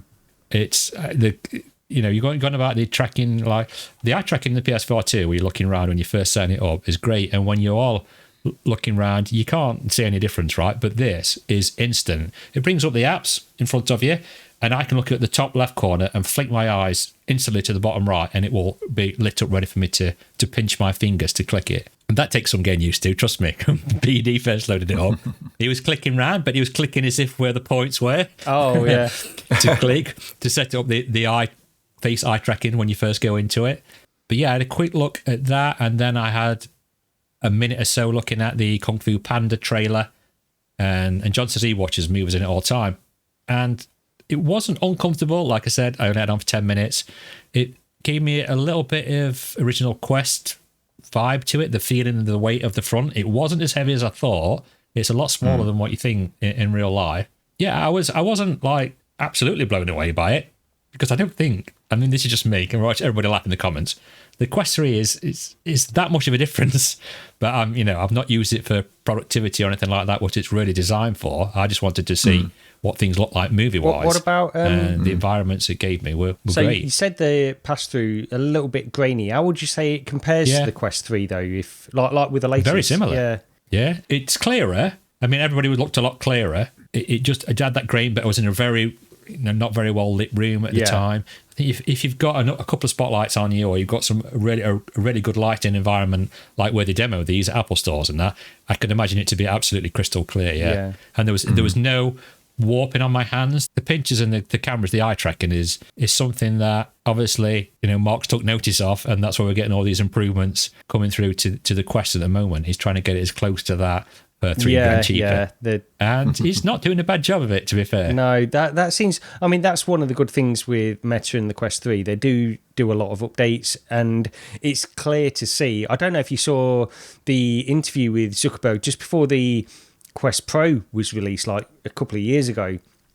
He said he had this like impression of, he was talking about Apple, how they were coming in with a VR headset and this kind of stuff, and you can tell that there was almost an element of nervousness about it when he was talking about it, almost like they definitely see Apple as the main competition, and they hadn't even released anything at that time. So it makes sense that they're trying to get the most out of the Quest 3. And honestly, I'm of the opinion, I know people will laugh at this as well, the Apple Vision Pro, if you look at the price disparity between the two, the Quest 3 can do a lot of what the Apple Vision Pro can do. It just doesn't do it as well. But does it do it? It's like 7 times the cost. And you think it's so close a lot of the time. So I think I'm a big fan. And I think I'm going to try the Apple Vision Pro, of course. I'm going to try it. And I would love one, but I don't know how much I'd use it beyond the Quest, what I currently use the Quest 3 for that kind of stuff at the moment. Yeah. So, did you see Steve's write-up on Discord about it? Because I think it was his brother bought one. Oh, yeah. For anybody who's listening, Steve has been on the podcast several times before. Got to try it out over a weekend. And his opinion was sort of like, I don't know, it kind of came across as, it's okay, but he wasn't as impressed. He didn't seem to be as impressed as I thought he probably would be. He's like he was saying, like the pass-through and everything. It's like what you were saying, Lee. It's close. A lot of the stuff is close compared to a Quest 3, and it's... But am I just desensitized because I used VR regular? So you put somebody in it who's never used it before, it probably blow them mind, do you know what I mean? Yeah, but you could probably do that with a Quest 3 as well. Yeah. Put somebody in the right experience who's never used VR before. They're going to be gobsmacked. Quest 3 is so good at the minute. I mean, like I said, when I went in that YouTube VR, have you got the mixed reality update yet? I actually got it yesterday. I think GT mentioned it weeks and weeks back about this mixed reality update now, where you can go into the YouTube VR app and click mixed reality, and it'll bring a big screen up. You can either have it curved or whatever size you want and stuff. Right. But I actually got that yesterday. And... Yeah, I've tried to watch an 8K video, man. You put an 8K video on that, it is unbelievable. Yeah, I did try the 8K videos. I think it was Dubai I went on. But I didn't. Yeah, I can't remember which one I went on. I went on a couple. There were a few that you can just do a search for them, but I didn't do the pass through. I just did the standard YouTube sort of the black background thing. But yeah, they do look great. The one thing, because I saw a lot of people talking about the 360 videos as well and the 180 videos, they're still not great. No. I had a look at an alleged 8K 360 video, and you can just see the encoding. It's just dire. It's as bad as it ever was. The best 360 video I've ever seen is still that thing that Carmack did on the go when he did that striped encoding system, whatever I can't remember what it was called. Yeah, Henry, or what was it called? He did Henry, and he encoded basically the real-time Lone Echo PC trailer into a 360 3D video and on the Oculus Go, and it looked incredible. And they are singularly the best 3D videos, 360 videos I've ever seen. And it's like, I don't know what happened to that format. I don't know if anybody took it and improved it or whatever, because I don't think I've ever seen anything that used that format since, and I just simply don't know why. Gary, have you tried the triple virtual monitor setup in Virtual Desktop? No, it's still on beta at the minute, and I've not had a chance to go through because I have to update the streamer and the app, I think, on the Quest 3 itself. So I've not done it, but yeah. I mean, I've used the Meta thing before where you can have 3 browsers sort of side by side, but that's all you sort of get in it. You got 3 browsers sort of linked. It's like, well, with the Virtual Desktop update now, that like I say, it's in beta, you can literally have 3 desktops. You can have your normal desktop and 2 virtual working desktops as separate screens that you can just spawn into existence and position anywhere. You can have them side by side. You can have them at different sides of the room. There was somebody did a video of it I saw the other day where he made each one a massive curved monitor, and then positioned and linked them all together, so he had 360 degrees of monitor around him. Yeah, I saw a video. Hang on a second. So these are virtual monitors? Oh, yes. Yeah. With one monitor on your PC, you can have 2 extra virtual monitors that work as actual monitors. I thought it was just an update so you could have the physical monitors in there simultaneously. But they are virtual monitors. I had 1 monitor running and 2 virtual ones. I tried it as an example. I loaded up. I've been a filthy casual gamer recently. There's a game called Rumble Club on Steam, a free to play thing. It's a bit like Fall Guys type thing. I've been playing that, listening to podcasts. So I had that running on one screen. I had a Twitch stream on another, and I had Discord open on another. And I could just position them any which way I wanted because they were all actual desktops. They literally, you can open anything that can run on a windowed in a desktop is there because they are actual proper desktops. And it was that going from the Meta thing, what's built in where it was just like 3 browsers to actually being able to have apps running on their own desktops. It was like, it was one of those moments that my brain went, I get this now. It's one of those things where it was like, this is the future. It really is. Once you can do that in a smaller, compact form factor, then I utterly believe that physical monitors will be gone at some point. 20 years from now, maybe, but it will happen. Can you resize them all independently as well? And position them anywhere in the room. Yes, and if you want, you can even swivel one through 90 degrees, so you can have your Discord vertically if you want, rather than horizontally. Oh, fantastic! I'm going to have to try this. What I did see, and I wish I'd got the name of the guy who put the video up. He actually got, if you're into sort of like widescreen gaming, you can actually make your monitors widescreen. If you want widescreen monitors, you can have custom sizes. He was using some other software though when he did this, but what he did was basically he created a triple monitor setup, and he did the thing where he curved all 3 monitors and then basically just tiled them around him. So his view was a 360 degree monitor setup. And it's like, holy, this is, try doing that in reality. Speaking of virtual desktops and various headsets, Palmer Luckey has launched a Game Boy Advance and like a Game Boy Color as well. Yes, under the Mod Retro label. So yes, if you don't know Palmer, who invented the Rift and then promptly got fired from Facebook after the acquisition. Well, there's no allegedly about it. He openly says he got fired. Yeah. So he I think he actually created the Mod Retro forums, didn't he, back in the day, which was some forums where people talked about modifying, like, you know, old consoles and stuff like that. And that's where the talk over the Rift originally came from. He was talking about it on those forums back in the day. But under the Mod Retro name now, he's launched a handheld, which is basically 100% compatible with Game Boy and I put GBA. It's Game Boy and Game Boy Color.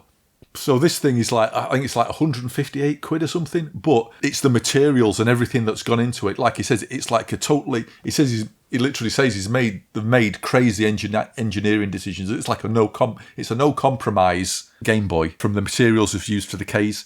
The screen, it seems to be some custom screen that is actually the correct pixel width and height of the original Game Boy. This isn't some sort of like, you know, 640 480 screen that's been rammed in there and then so everything gets displayed incorrectly. This is pixel per pixel accurate to the screen, and you can pre-order them now. They ship later in the year, closer towards Christmas.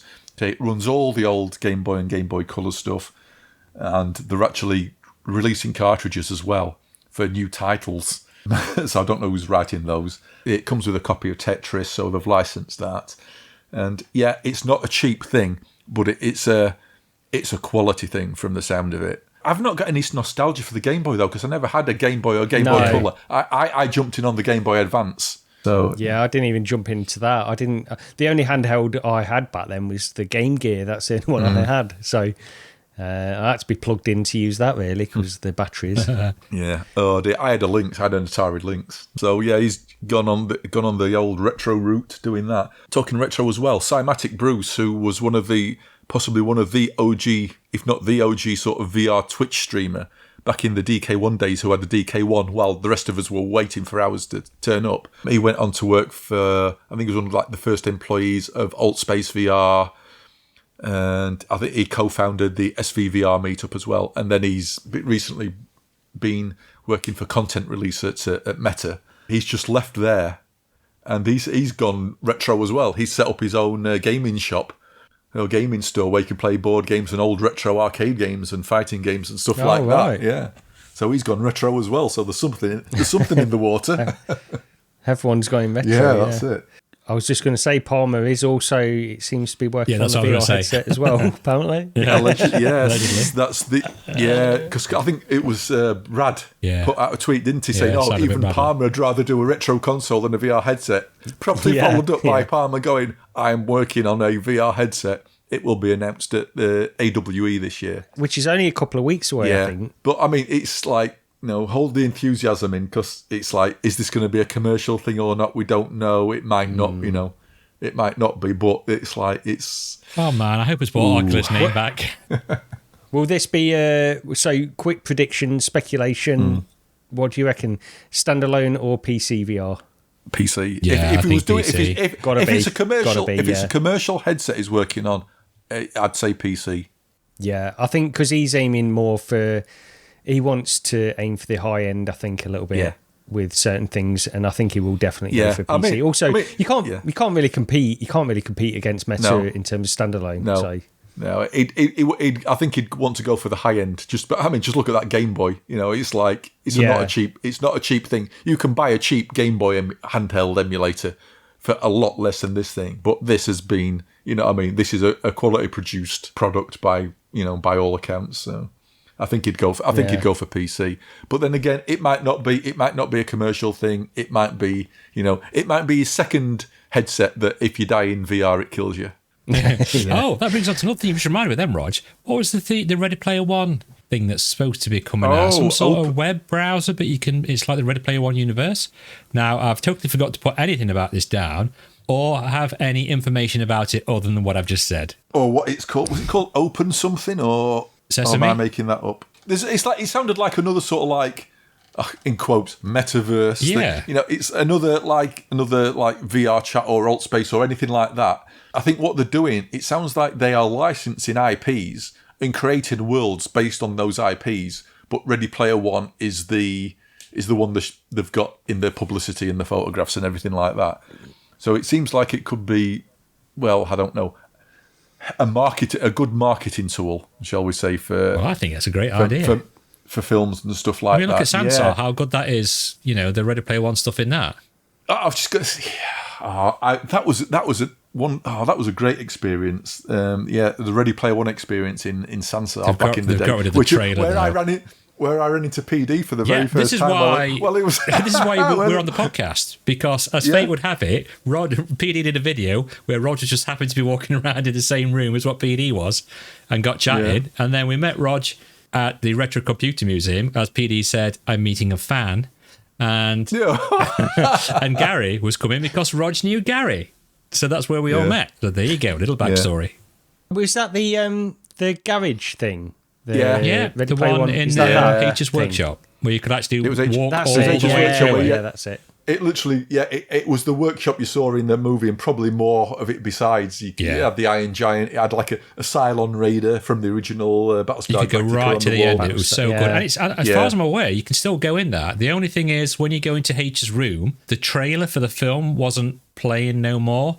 I think it says something about prohibited on the TV.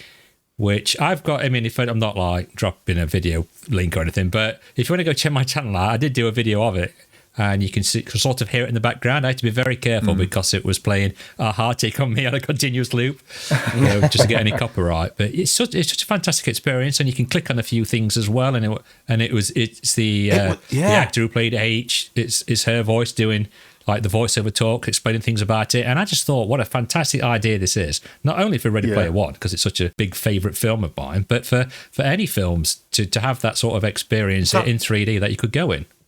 The visuals, because I think they said they based it all off like production stuff, didn't they? Because it looked so good. Yeah, it does, yeah. It really did. And it was like, when you walked around this, it was like, oh wow, I can't wait to see what other films do in the future. And then it like, well, that was it. That was what we got. That's the only thing we got, yeah. So yeah. But it's random how we've kind of traversed off from Palmer Luckey to Ready Player One, and then how we met for the podcast. But there you go. Yeah. But have we got much more to talk about? I mean, I don't know who's still listening, if anyone is, but I mean, we did miss a few things off. Well, we missed the Ultimate Swing Golf. I don't know if you want to talk about that or...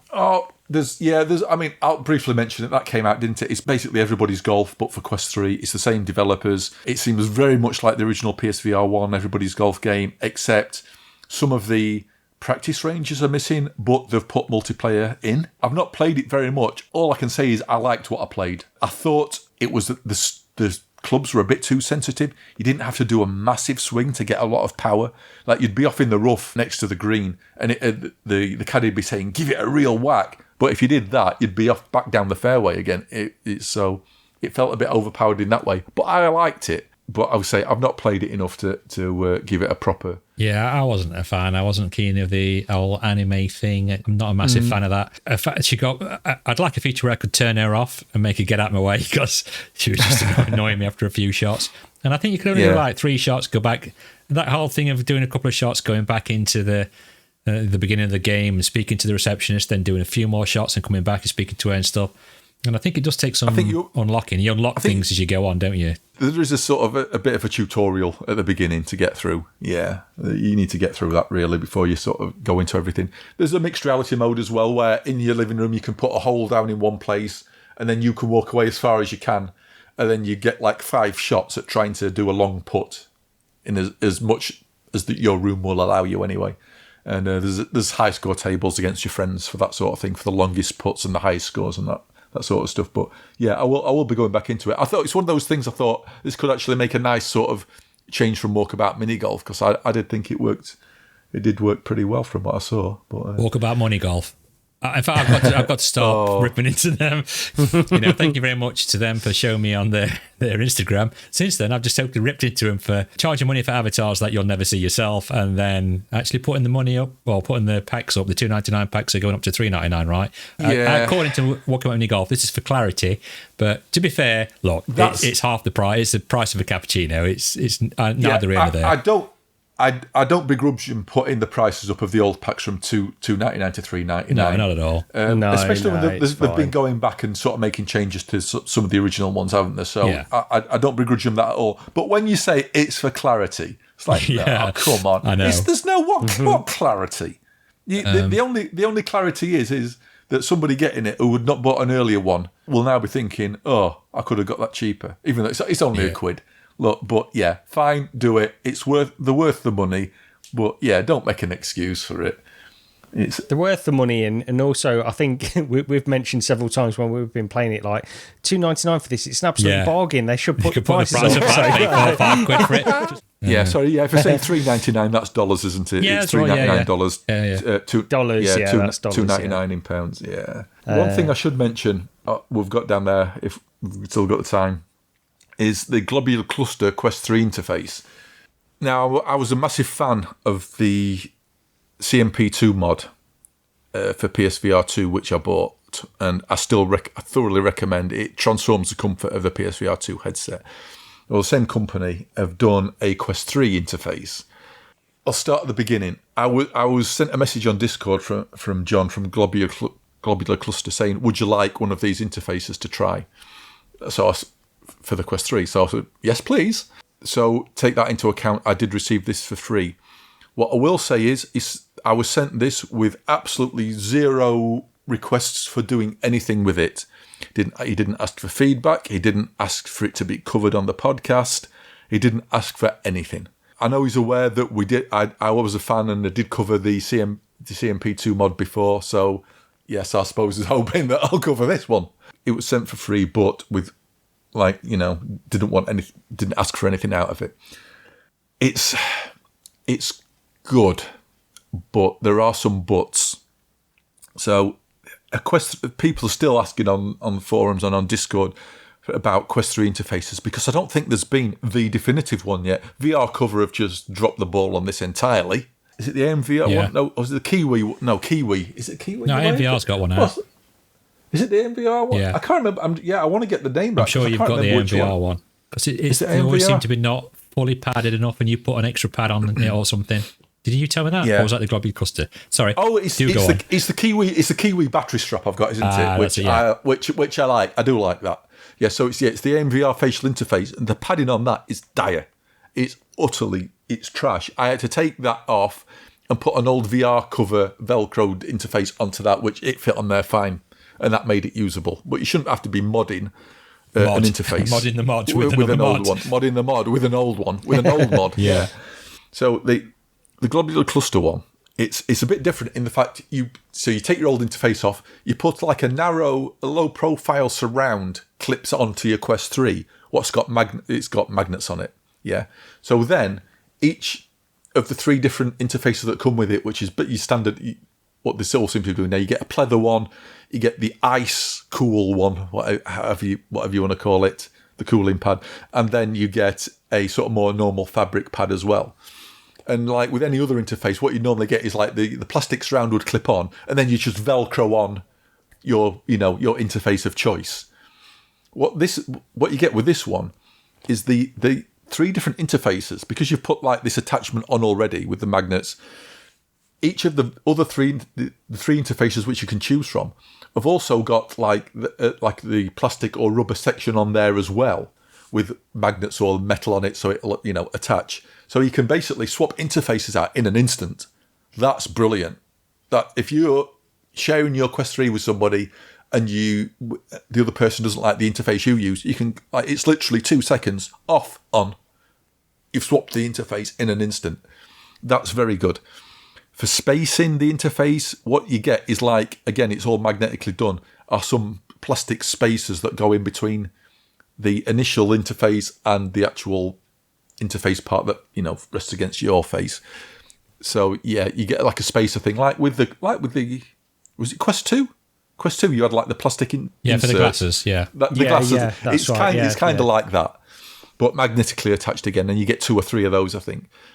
But yeah, because each of the actual interfaces themselves are already backed onto a rigid part, what just magnetically clip on. There's no Velcroing on and off that you have to do at all. So that's really good, and it makes it seem like you've got more value because there's a lot more sort of material in the box. So that's good. The padding's good. It's way better than the AMVR one. But I did have a few problems with it, and I did send all this feedback to to John, and he did actually point out a lot of the problems one of the main problems I had was addressed in the instructions, if you actually bothered to read the instructions. Right, so, but who's going to, I'm 10 years into VR, who's going to read, I'm not going to read the instructions for a facial interface at this point, am I? So there's two different versions of this interface you can buy. You can buy one that's designed to use with like an normal elite style strap where there's just a single band around the back of your head, or like with the Kiwi battery strap. Or you can buy one what's compatible with, say, like something like the Bobo, where you've got the Halo mount as well. Now, the Halo one, the interfaces are narrower. They're not as tall. Sorry, I think it's still the same thickness, but they're not as tall, so they don't interfere with the Halo band. The other version, which is the one I got, it's taller, so it gives you more against your forehead, I suppose, so it gives you more sort of support. The problem is the way they're mounted, the actual interface itself, the actual, like the pleather or whichever one you use, or I think it's just the pleather one what's quite taller. I can't remember. I've not got it here to look. It's quite tall, so it spreads out further than the actual, where it's actually Velcroed onto the interface itself and out of the box, which means you put it on, and the compression of the interface spreads the interface out a bit, and it actually covered up the proximity sensor for the Quest. And I don't know whether it's must be because of the material. For some reason, the Quest couldn't register that the proximity sensor was covering up, and then it turned the headset off, right? And which is like, this is a massive design flaw. But if you read the instructions, what it actually says is unvelcro that interface and align the bottom of that interface with the bottom of the actual hard mount. And you do that, and then it's fine, and it works, and there's no problem. This should not be attached like that out of the box, though. Because, like I said, I'm like 10 years into using VR or whatever. I'm not going to use the instructions on how you install a facial interface. You're like me when I buy furniture from IKEA. I get the instructions out, I think, won't be needing that. So I did send John some feedback on one of my, after he sent the thing, a reply saying, yeah, it does actually tell you this in the instructions. I said, yeah, okay, that's fair enough, but it should be out of the box. It should not be mounted like that. It should be Velcroed so it's already in line.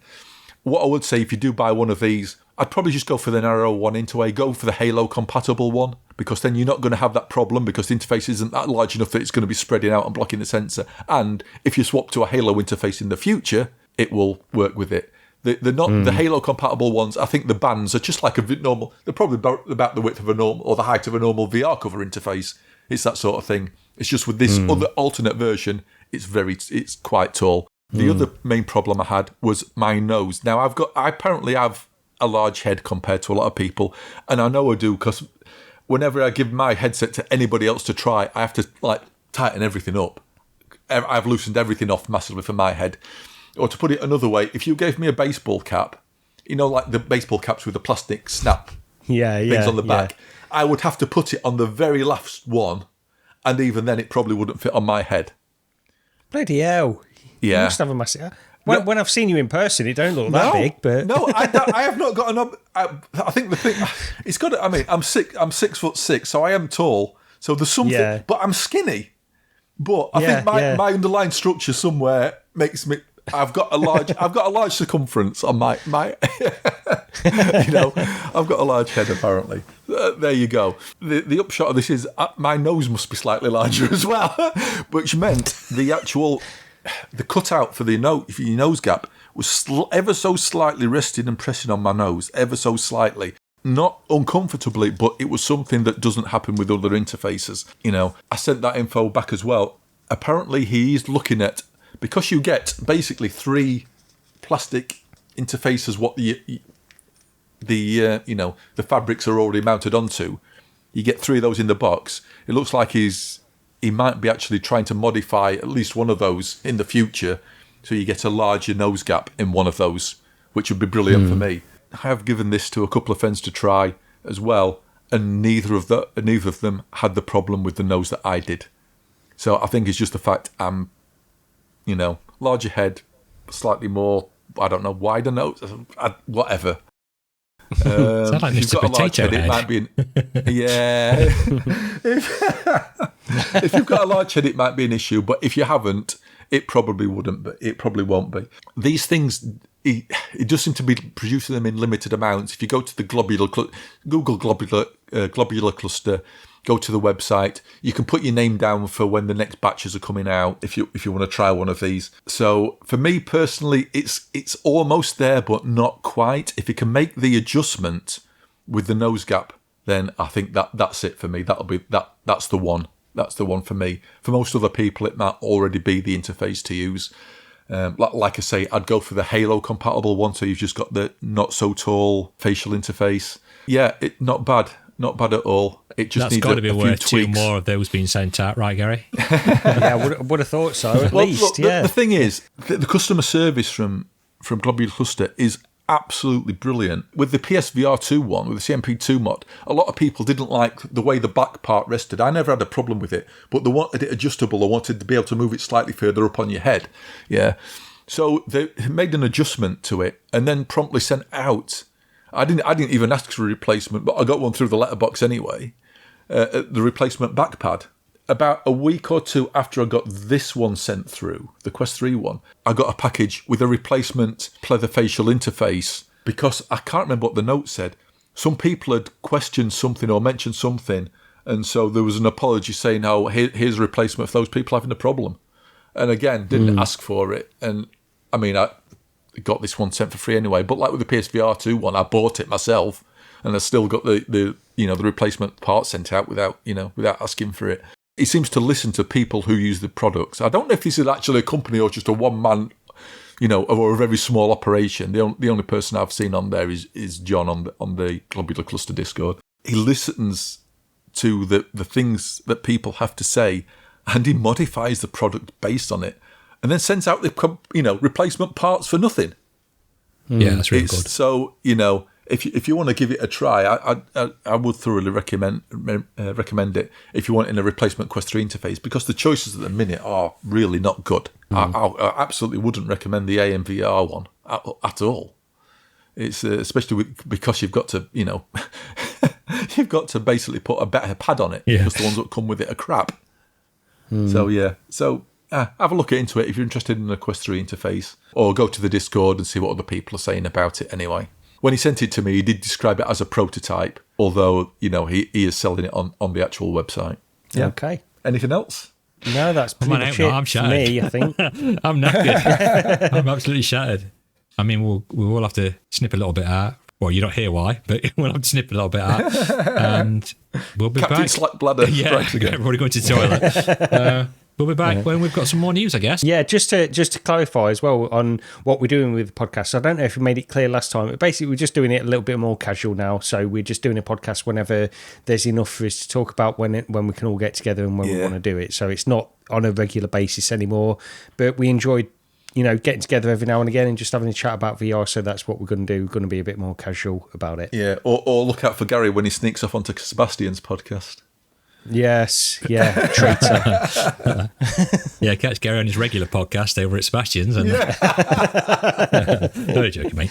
Yeah, it was great all getting together. I mean, I do love us all getting together. We just speak a lot on Discord, and like say, me and Roger do several podcasts in the week when we phone each other up. And I think we've covered everything in this week. So yeah, smash that like button, give us a sub, and what do I say? We'll see you next time. So yeah. Yeah. No, that's mine. I Did you know say what you that. say? See you next time. It I've isn't been it? rehearsing right, that, okay. yeah. Right, start again. Right, cut this bit in, Rog. Right, okay. And yeah, that's all we've got time for this week. So I hope you enjoyed it. Smash that like and subscribe button. And until next time, take care. Cheers, everyone. See you next time. I can't say that. Do another one. Yeah. Later. Do we do another one? No, that's good. No, that's it. Gone. Good job we're not sponsored. Yeah.